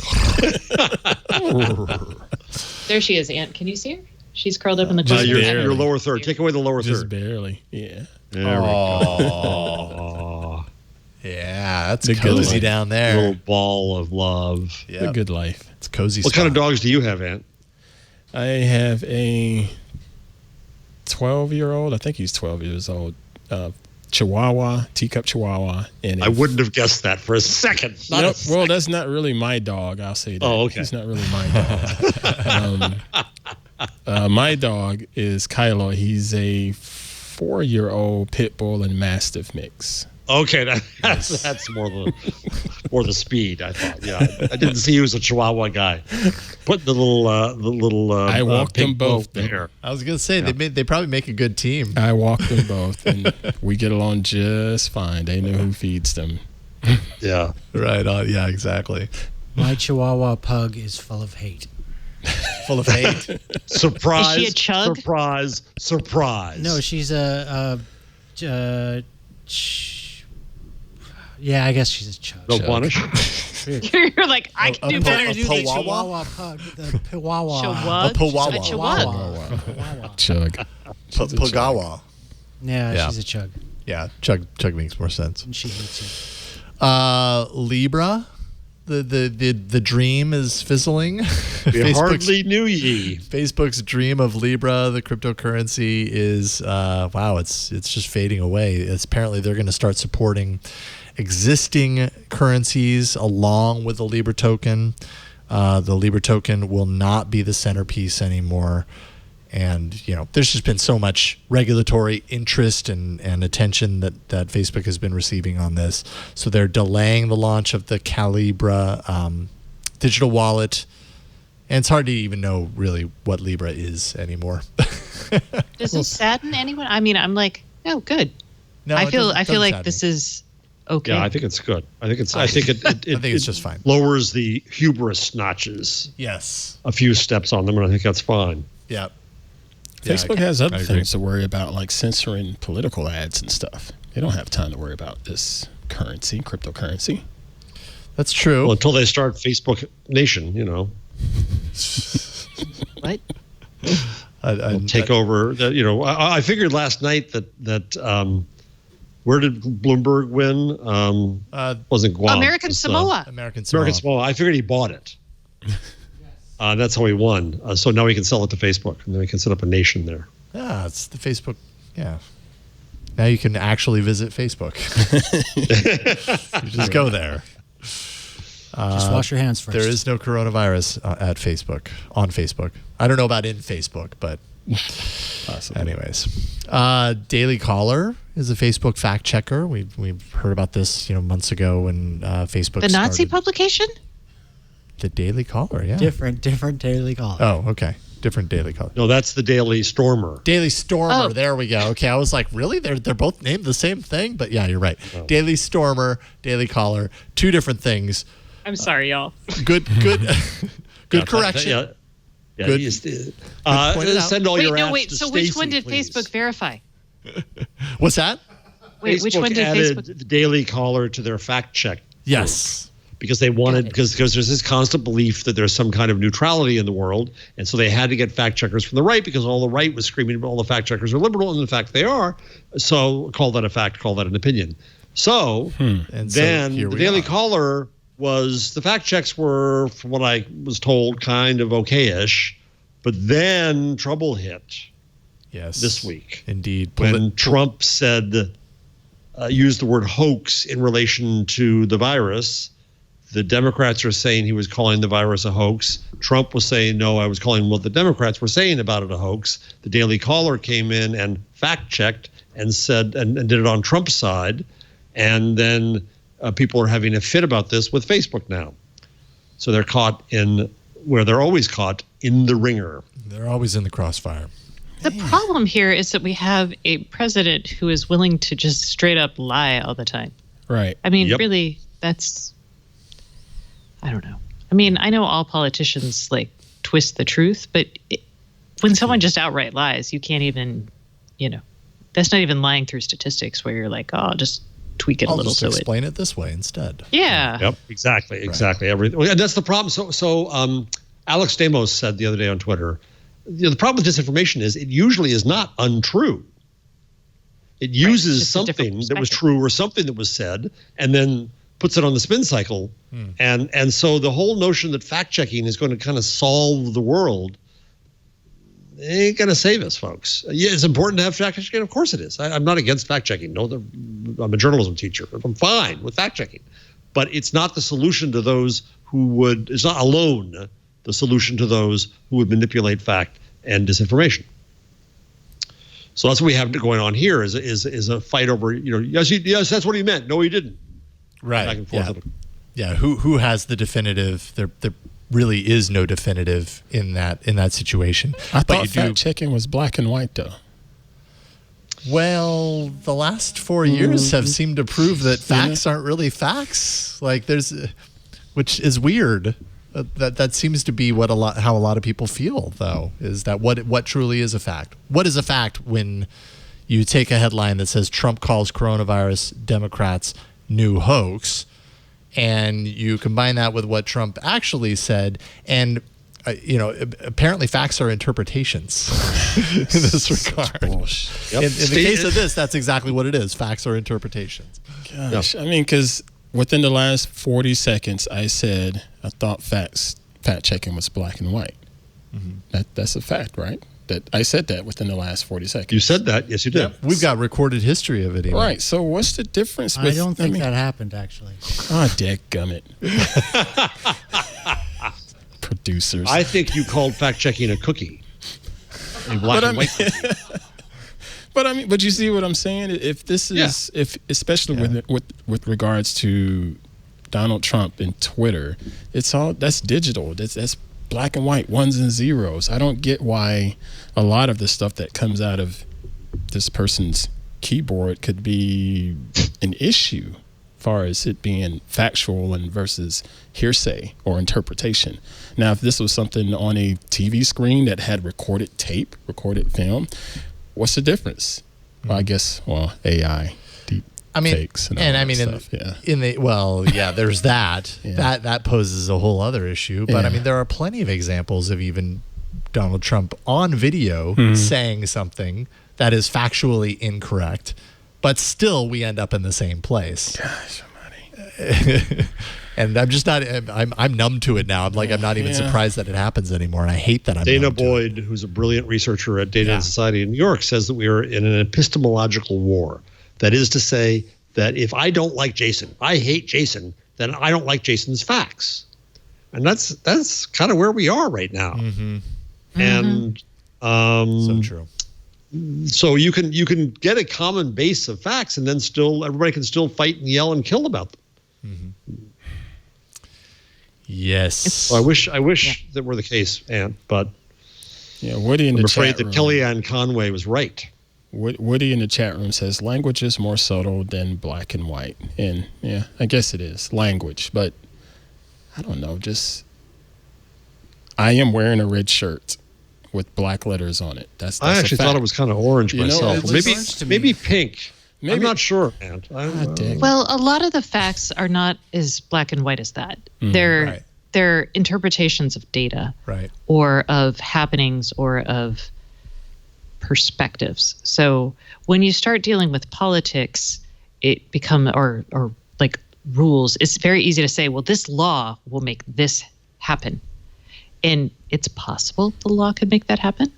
It's also and it's a willful ignoring of trade-offs in a lot of, especially in the political field. It is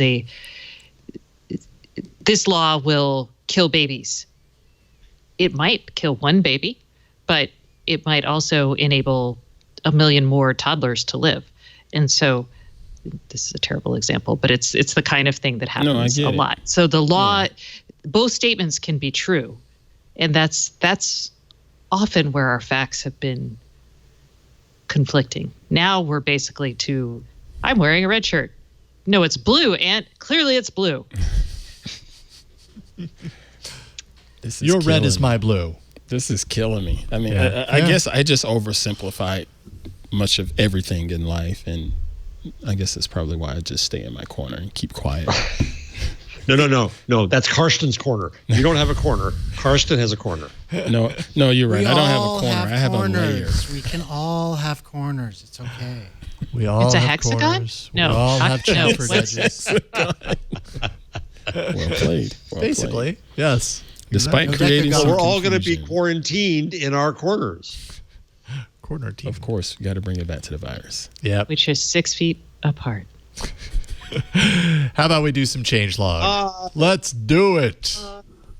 It's changelog time. Google changelog.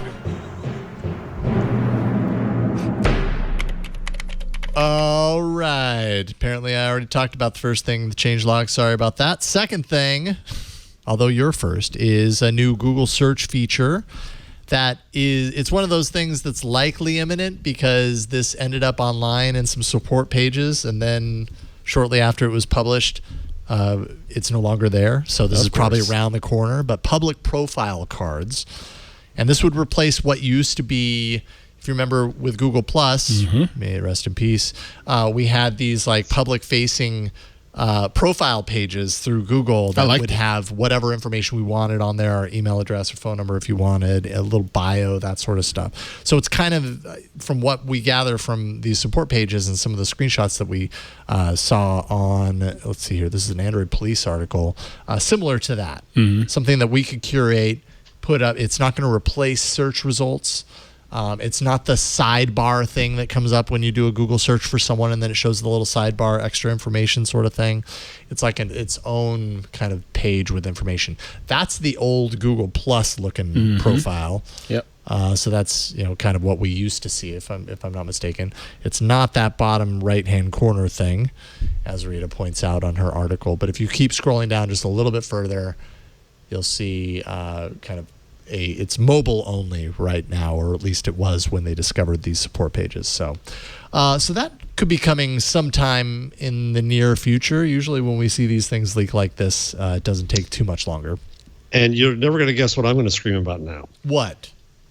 So if you're in, what do you call? What am I always screaming about that my identities get all messed up on Google? Google. Suites. G Suite. If you're in G Suite, guess what? It doesn't work with this. The user. No, it's worse. The user. So in companies, wherever, users can't change their own profile. They have to get their administrator. Oh, the admin. Oh, yeah. Oh, that's fun. Isn't that ridiculous? Wait, but I'm my administrator, so it's fine. That's Google Suite. Everything about Google Suites is the worst. Meanwhile, it's the thing you pay for, right? Right. It's the I know. account you pay for it. It's the worst. I'm like, Google, I spend money on this. Why won't you let it work with my Nest or my Google devices? It's so weird. And this is not a new issue. It's been this way for years. And they know. Chronicled and on it this very drives show. them nuts. Yes. Oh. Yeah. They know. I think actually they fixed it inside. They just keep it this way to drive me nuts. Yeah, it's all about pissing you off, Jeff. Yes.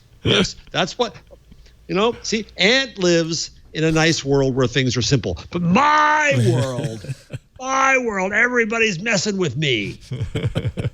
It's all about Touch Jeff my face. Jarvis. Take that. Yes. I swear, we get great Jeff opportunities from him every week. Absolutely. Absolutely. If you happen to have the Firefox, Edge, and Opera browsers, or Opera browsers, and use any of those over Chrome, congratulations, you finally get to use Google Earth on them. Apparently, there's been a 6-month public beta of this happening. The Google Earth kind of relaunch happened in 2017, and since the relaunch, it's only worked in Chrome. So it's been a long time coming, but now these other browsers can get in on the Google Earth fun. Well, it's amazing, as is that transition. Google Photos is shifting search around, so there's going to be a new update that's server-side switch. It's happening right now in the Google Photos app. Used to be, or still is, if you still have the old version, the search up at the very top. Mm-hmm. Now that's going to move down into a tab in the bottom row along with the other things down there. So you're going to have to go to kind of like a separate page for search.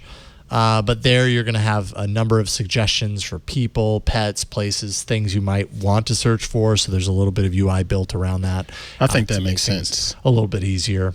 It's one more tap that you might have to do, but I guess we'll play around with it and see if. I think it makes sense because it helps your search results be a little bit faster. Because I use this quite a bit when it comes to looking for photos. Yeah, and I'm putting in, say Clemson, and of course it'll just pull up everything in Clemson when I actually meant just the Clemson football game.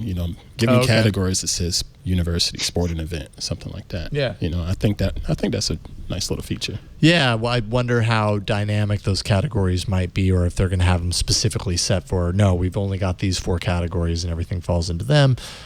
Who knows? But yeah, we'll find out. Apparently, this one took me a little while to understand here. Google posted some GIF tools, or if the G in Google is GUF, then GIF. So, either way. Thank you. It's GIF. Based on data from Google's GIF and stickers search engine Tenor, which they acquired in 2018. So the tools are actually embedded in a Medium post. And actually, I don't know if the tool on this Verge article is actually interactive, but the idea being you would tap into that area where Shrug is. Oh, yeah, it is. Mm-hmm. And basically they've done all this analysis. Please. Show me creepy celebrities. I want to see creepy celebrities. So we select creepy. Dwight Schrute is creepy. Dwight Schrute's awesome. Oh, yeah, but he's definitely creepy. But he's definitely creepy. And so they've Scooby-Doo is not really creepy in the way that they're looking. No, but not the same, yeah. That Mickey Mouse is definitely creepy. Yeah. What, and then can what you copy that's it? Is haunting that what it me. does? When you Put it hover over away. Copy a link to GIF. Okay. To GIF, sorry. Anyways, they've got a couple of tools. If you go to the Medium article, they've got like 3 or 4 different tools there that are Why are interesting they to play posting around. this on Medium and not on their blogs? Why do they make Yeah. it so hard to find information? That's what confused me about this. They're like, okay, here's a bunch of interesting GIF tools. Where's that marketing person? We're going to make it really hard for you to use them. But Oh, anyway. why? Why? That will haunt my nightmares. Nice work, Mr. Kevin. Nice work. Very nice. It's When you're gonna all be alone, riding like Spawn in Trapped my and nightmares. locked in your home. You're going to see that Mickey That Mouse. weird Mickey Mouse Your feverish dreams. undulating on the curb. Sharing it with my children right now. Yes, Dad I'm of not the year. surprised. New assistant feature is rolling out today. If you say, "Hey G, read it," or "Hey G, read this page," when you're on a web page, Assistant will read the web page to you. It can also translate 42 languages into your preferred language. Pretty neat feature. Yep. First introduced in preview at CES in January before, you guessed it, the coronavirus went on a canceling spree. Drink. We'll get it into every story today. Assistant will read you a web page. And that is the Google changelog. Dig it. Dig it. Any final bits and pieces before we move into the picks? Or did we do this? Hold on. And anything that stand out to you? There's a Verge survey of attitudes toward tech companies. Okay, that's right. And someone on Twitter, I discovered it because someone on Twitter said that that's all you need is someone on Twitter. That's my authority. That the Techlash is a myth. It's a myth. Because if you look Legend. at what are your opinions about these brands, true, Facebook and Twitter are at the bottom, but a hell of a lot of brands on top of that list are very well liked. Amazon 91%, Google 90%, YouTube 90%, Netflix 89%, and so on. Then how do these brands impact society? Neutral and positive. Very little on the purely negative side, except Twitter and Facebook again. Mm-hmm. Share of people who trust these companies with their information: Microsoft 75%, Amazon 73%, Netflix 71%, Google 69%. Then I thought it was a little. Oh, go on. One more. I thought it was a little, it was telling in terms of how the surveys are done, as all surveys bring prejudices. The question is, what are your top reasons for not using Facebook? I would wish they'd also asked, what are your top reasons for using Facebook, since 2 billion people still do? Right. So anyway, I thought it was, but the point here was just that I was drawn to it because it's not as bad as one would hear in media. That's the point. Sorry, Stacey, Right. go ahead. No, I was just going to say it's a little bit interesting because, Instagram owned by Facebook. It'd be interesting to see stuff like Ring, which is owned by Amazon. Some of the brands taking a drubbing are brands, but they're still owned by some of these companies, which is always like they had YouTube and Google as separate entities there, which Instagram is down on the low end next to Facebook and Twitter on the what are your opinions of these brands? it is. Yes. Well, but 72% are favorable about Instagram, 28% not favorable, versus Amazon 91% favorable, 9% unfavorable. Right, so it's worse by a major chunk, but it's not disastrous. Even Facebook, 71% have favorable opinions of Facebook. It's weird that people Twitter's hate really Twitter more. That's really weird. I think that's again media. Lately, is people are blaming Twitter for all the nasty things they hear repeated in media. Yeah, right. So anyway, that story struck me as interesting. Or it shows just how fleeting our rage can be. It feels like rage is very fleeting nowadays. You said fleeting. What's that? You said fleeting. Oh, that's right. Oh man, Twitter. Drink Fleets. Twitter. But you know what I mean? Like people get really enraged about something, and it doesn't seem to take very long for that rage to die off. And that's the thing that I'm angry about now. Right. Move on to something else. Move on to something else. So maybe that's part of it too. All right. I had an update from a story last week. What's up? Where we talked about the weather person that had the filters pop up on their news weather broadcast about the snowstorm. You remember that, Mr. Jarvis? Yeah, right. Wait, so to recount for those who weren't here, we in the Carolinas there was a snowstorm. I put it in air quotes. Snowstorm. Wow, 10 flakes. Let's do team coverage kind of snowstorm. Right. Right. So the local weather person, he was out, doing his coverage for it, and he was using Facebook Live, but accidentally turned on the filters in Facebook Live, so his face had all of the little googly eyes and the little hats and things like that. Yeah, that's the one. And I mentioned last week, I was like, LOS sounds like home, and it was. So I talked to my mother about it because that's part of the company that she works with, and she says, yeah, he was out and he was apologetic about it, but it's one of those things where the news team, they're pretty much like a one-man or one-person team when they're going out to do these things. So he set up his camera, accidentally hit the filters. He didn't know because he's just supposed to go out there in the field and just put it on a tripod, walk away. And the display's showing the other way because you want the best camera shining on you. Oh, that's great. So it's so great. He didn't know, but he had fun with it and had a little follow-up about it. Said, sorry, my bad, but we'll get over it. Let's just have some fun with it and move on. But that was. Yeah, I mean, at least he wasn't like. He wasn't doing a murder trial or anything like. Yes, right. Yeah, that's a good point, Stacey. It could be a lot there are worse. times when you would not want that happening, but snowstorm, that's. Yeah. Well, we loosely say what I don't understand snowstorm. Why does it cycle through? I don't know. Because usually, any time I've ever used these features, it stays on one. It stays on I one. guess because I still love it. I don't know. No idea. That is interesting. That's so fantastic, though. They should all do that, really. Well, except for, certain scenarios. Yeah. Probably a bad idea. Very good point. But during all happy talk on local news, they should do that, yes. There we go. Or just the silly, because 50% of local news is like scare tactics and silliness. Yes, absolutely. That's right. Or boring so city deflate council it, meetings. Yes. All right, let's do the picks. We have arrived to the picks. So, Jeff, let's start with you. Okay. So there were some Amazon things. So we can do a coronavirus. Amazon has removed 1 million products for virus price gouging in line. But as I was looking around through that, then I found something I enjoyed a lot more. And this is not new. But a TV station, a CBS station in upstate New York, did a story about how products are liquidated when you return them, right? If it comes within the original packaging, they just resell it. But anything that's been opened goes to a liquidator, and then the liquidators try to remarket it, and there's all kinds of stuff.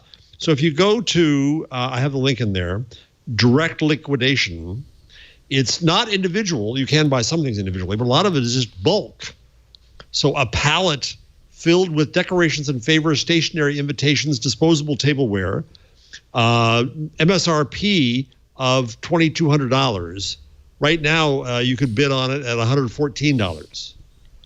A pallet with 70 pieces of stuffed animals, $2,500 MSRP. You can get it bid now for $224.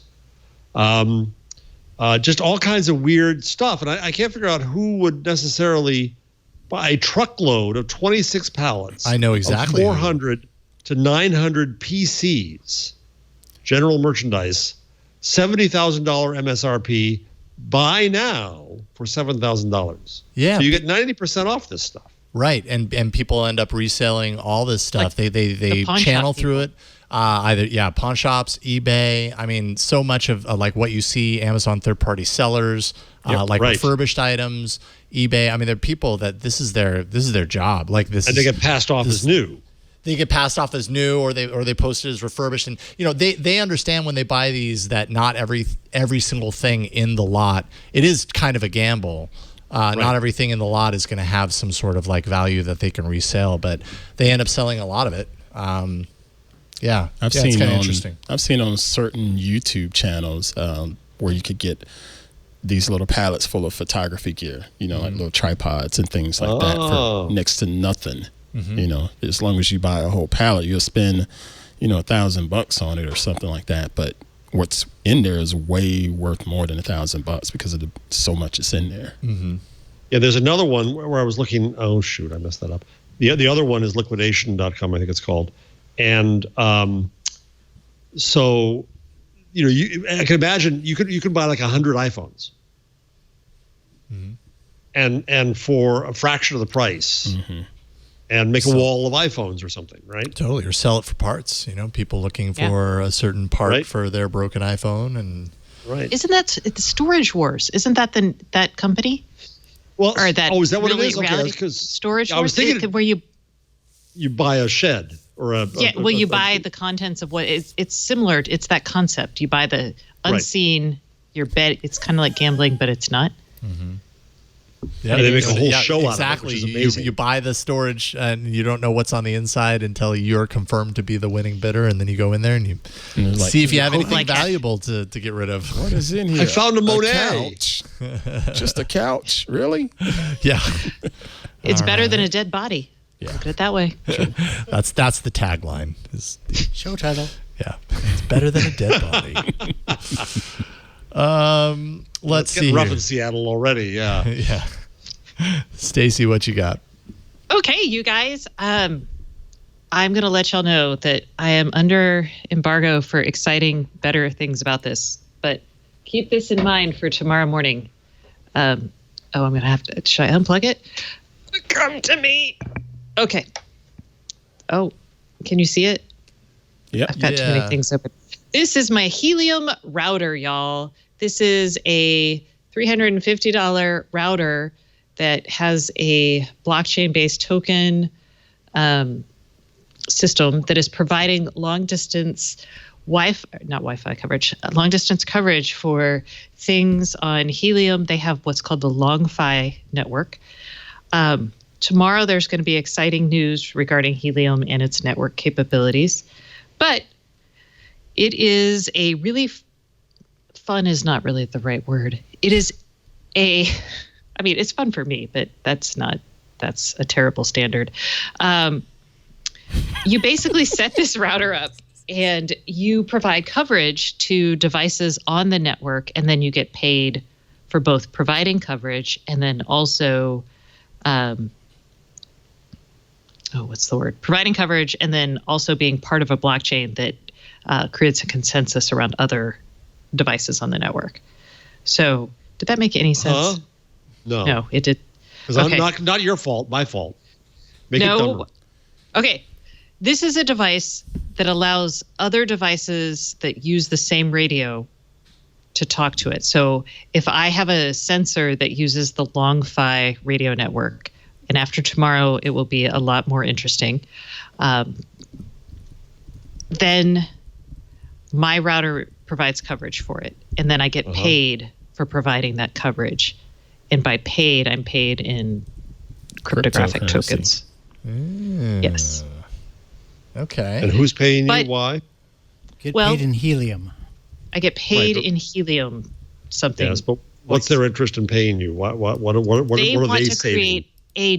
Because the more people who have this, the more coverage there is. It's basically, remember phone? It's like phone. It's phone. Yeah, it's exactly like phone. It's the IoT phone. Power. It is the IoT phone. It is a low. Now Dum Dum gets it. Okay, thank you. Okay, I got it. No problem. I'm sorry. I'm like so losing everything right now, but I'm the only one on Bainbridge Island. But I'm not the only one in my area. There are no in Seattle. There are several. There are 3,122 hotspots around the world. Okay. See, like here's my little tab telling you. Oh, don't look at that. Wait. Okay. Yes, you can. I'm like making sure I'm not showing you anything special. So yeah, belatedly. Nice. So this is a very fun thing for someone who likes the blockchain and who wants to provide, coverage for something. And then I also am playing with another blockchain-based low-power wide area network. This one from an app called Nodal, and I downloaded it. It's called Nodal Cash, Nodl. And I currently have 0.00042447 nodal caches. You're racking up the nodal. And I'm retire. I'm basically providing Bluetooth connectivity to things that are around. So that's what that network is. So basically, I'm running a bunch of different little like secret networks that I'm apparently getting paid in minuscule amounts of cryptocurrency. But I'm doing it because I'm a good citizen, you're giving back. You're giving back. And the geek. And because it's my job. Yes, indeed. I need to read more about that. So I'm still confused. I wouldn't. This is not an investment opportunity. Let me just put that. Don't worry, right I up. wasn't. Okay, I'm like, this is not going to send your boys to college. Yeah, I don't think. But it is kind of neat. So, and it sounds I'm like having fun. More news to follow tomorrow. Tomorrow the Helium thing's going to get way more exciting. Interesting. Right on. Helium router. What you got, Ant? Well, I have Record Box Loft as my first pick. This is a company up in, I believe it's in Michigan. I think, was it near Wakefield, Michigan? But what they did is they offered an opportunity for local photographers or people that are actually just trying to get started in photography, a spot to go and practice wedding photos. So they set up a date and they bring in some models and they let people sit down and just go through what it's like to shoot for an engagement, what it's like to shoot for weddings and things of that nature. And they give you all this beautiful lighting. It's a really nice setup, and it's just another way to sort of help grow the photography community. Personally, I'm not doing it because I don't have the guts to shoot a wedding. It's just, I don't want that pressure. But I thought this was a great idea, and this was shared to me because one of our loyal listeners, Mr. Jason Miller, he's a loyal listener of Hands-On Photography.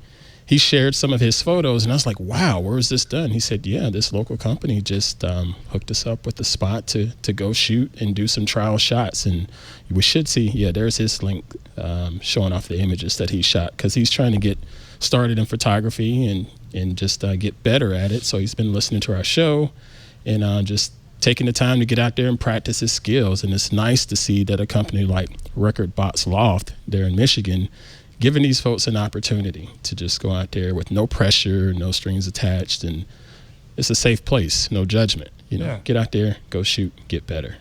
Nice. That's a good shot. Very nice. And that is Instagram.com/recordboxloft. See what that's all about. I came across an article earlier today that talked about how you could use a rooted Android phone to jailbreak an iPhone. I was like, oh, really? You can do that now? Let me at it. But yeah, so I actually want to try this just out of sheer curiosity. Yeah. I would love to do this as like an episode for Hands on Android, but do it. There is a walkthrough. XDA referred to it. It was initially posted in Reddit, and then XDA kind of featured it and kind of gave some extra information as far as how to do it. It's not that difficult. Like if you already have a rooted Android phone, right, it's actually really simple for the most part. It just involves getting the right cable to plug from the iPhone into the rooted Android phone, and then running a couple of BusyBox. Yeah, a couple of terminal commands, and boom, you've got a rooted iPhone. And it's all because of CheckRain gaining Linux support, and as such, Android support. CheckRain is compatible with iOS 13. That's iPhone 5 through 10. Or it's compatible up to iOS 13 and including iOS 13, if I'm not mistaken. It is a temporary jailbreak, though. It doesn't survive a reboot. So that's not yet, anyway. But relatively easy to do. And so I just think it looks like a good challenge. Yes. Understand if you're doing this. Understand the potential downsides. The fact that you're breaking the security layer on your Android phone in order to root it, and the fact that you'd be breaking the security layer on your iPhone in order to jailbreak it. Yep. So understand that and know that the risks involved in doing that. But kind of a neat little geeky walkthrough that I think I might have to do. I look forward to seeing that. So his face just lit up as he saw that article. I don't know. It's been a while since I've done this sort of thing. No, it lit up because the germs that he touched his face with are glowing. I'm awake. Steve Gibson over at Security Now has some more information on check-rain and how to that's right. Jailbreak your iPhone if you want to check out. Yeah, he's had a couple of focuses. Focused episodes on check-rain and what it's all about. And all of check-rain is a temporary jailbreak, right? Like, if I remember correctly. Yeah. It doesn't survive a reboot, but it's just fun to you can play with your iPhone.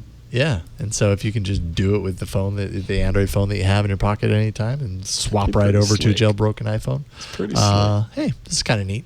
Neat that you can. I love that you can. And it's been a while since I've done anything like that. So I see it as a challenge. So maybe I'll do that sometime soon. And you can find that at my new show, twit.tv/HOA, Hands on Android. That's it. We've reached the You end. have a new show? Yeah. I launched it a Yes, couple that's right. of You weeks weren't ago. here to hear you've the been promotion. gone. Yes. Yeah, a couple of weeks ago. Okay. Hands on I'm excited. Android. I use Android. Well, there you go. So Hola. it's tips, tricks, walkthroughs, deep dives. Last week I did a kind of like a deep look at the Android 11 developer preview beta, developer preview 1. There we go. That came out like a couple of weeks ago. So walked through that. This week I'm doing kind of a focus on permissions and I don't know. I'm so excited. Yeah, I'm going to it's start sending you like really esoteric, weird questions. So I would you can love be like, that. Stacey, Yes. that is a feature that everyone knows about. And I'll be like, really? I mean, I see the show as a way to kind of dive into things that more experienced Android users can benefit from, but also as a way to kind of like explain some but also as a way to explain things that are maybe a little bit less deep in the OS. Like a lot of people might not know or understand. Like they hear about permissions all the time, but they might not understand What kind of the does that reasoning mean? behind it and why you want to be careful when you're switching your permissions, that sort of stuff. So that's my goal with that show. So I'm totally going to watch it. thank you. I appreciate that. But yeah, twit.tv/HOA for that. I usually promote myself last, and this time I promoted myself first. I'm so sorry. Selfish. I'm Selfish so much? selfish No, today. that was really helpful. All right, That good. helped. If All right. only one person, it helped me. Stacey, what you want to talk about? Stacey on IoT.com. You working on anything that you want people to know about? Sounds like I send Helium. people to Kevin's stuff. So that's the most useful thing I think we've got right now. Always useful. Listen to the podcast, the Internet of Things podcast, and sign up for my newsletter if you are interested in the Internet of Things. It is free and chock full of delightful information. Right on. And that's about it. And definitely check that out. Also check out Jeff Jarvis, buzzmachine.com. Anything you want to leave people with other than wash your hands, don't touch your face, all the usual scratch your salutations beard. in this coronavirus era? Pick your nose. Pick your nose. Their hamster Pick calf. your nose. Leave them with their hamster calf. Oh, that's right. We forgot about that hamster. Oh, yeah. Okay, what was that real quick? It's it was already on the rundown, but now it's become my German word of the week. Thank you, Karsten. Herr Karsten. It comes from the German word, from the verb to hamstern or gehamstert, which means to hoard or panic buy. Kauf means to buy. Hamster means to like stick it in your cheeks. So a hamster Like a kauf hamster. is a hamster buy is hoarding, which is what people are doing, even with, as Stacey said, toilet paper. Yes. Yeah, don't do that. Look, So I I just think saw the New York Times just sent out its coronavirus email update. So I'll leave you with this little bit of factoids and numbers. all right. A man around 50 in Westchester County in New Rochelle was found to be ill with coronavirus. He's in the hospital now. He's doing well. However, now 9 people have been found so far to be infected. The man's wife and 2 children, a friend who drove him to the hospital, a friend who was in close proximity with the man, and the friend's wife and 3 of their children. So now 1,000 people in the area have been told to self-quarantine, Airborne. including nurses and doctors at the hospital. The man's daughter's high school and his son's college have canceled classes. So did New York Law School after a student there reporting having contact with a man who works at a Manhattan law firm. That's one case. One case. One case. Holy cow. And then when you're talking about, like, what are they saying that the mortality rate is based on what they know right now? Is the about latest. 3%? Who just called it 3.4% is what they said today. Yeah, the regular flu is below 1%. However, because we are not testing and don't know how many cases, how many people are really infected, right. My hope is that number will come down as the number of cases increases. Yeah, that makes a lot of sense, actually. But it is definitely, there are more people now have died. I just saw this in the headline this morning. More people have died this season of the coronavirus than of the plain virus. So those people say, oh, it's nothing like we're panicking. The flu? real virus kills more people. The flu, thank you, the flu. That's not true. The coronavirus has killed 3,000 people. The flu so far this year. This year, how many? Flu deaths in 2020? In 2020 or this flu season? 2020. All right. 20. Let's see if that. Which I guess they both fall in 2020, so that makes sense. Sorry. I was like, sorry, I was just like, that does not Stacey, sound right. you always find. No, because the flu on average kills people 60,000 people a year. So. No, 18,000 to 46,000, says the CDC. Okay, but 18,000 people haven't died so far of the coronavirus. Right, that's true. But that's for the whole period of the flu, the coronavirus. I don't know. I should have had the actual link. I apologize. Erase what I just said. Sorry, I'm just like, hold up there, Jeff. Erase I'm calling you. No, you're right. You're quite right to do that to me. You're quite right. Although maybe at this point, from January to now, certain number of flu deaths are less. I don't know. I'm looking. I'm on the CDC's flu website. Key updates. I'm just trying to see. I just don't know where it is. I've been checking the Washington Post, the New York Times on this a lot, and so I thought that I should have put the link in. You're right. Nonetheless, here's a lovely chart. Okay. Pneumonia and influenza mortality from data for the whole week. So, but it's percentages. So I have to get the chart data for the actual number of deaths. Okay. It's going to take a little time. Yeah, sorry. I'll stop now.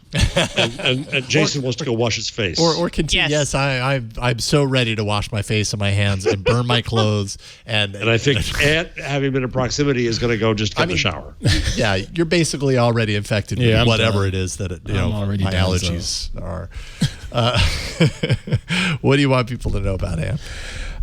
Continue to check out Hands On Photography here on the network. That's twit.tv/hop. Having a lot of fun sharing a little bit that I know about photography and giving different tips and tricks. And this week we're going to dive more into the hardware and not so much into the software.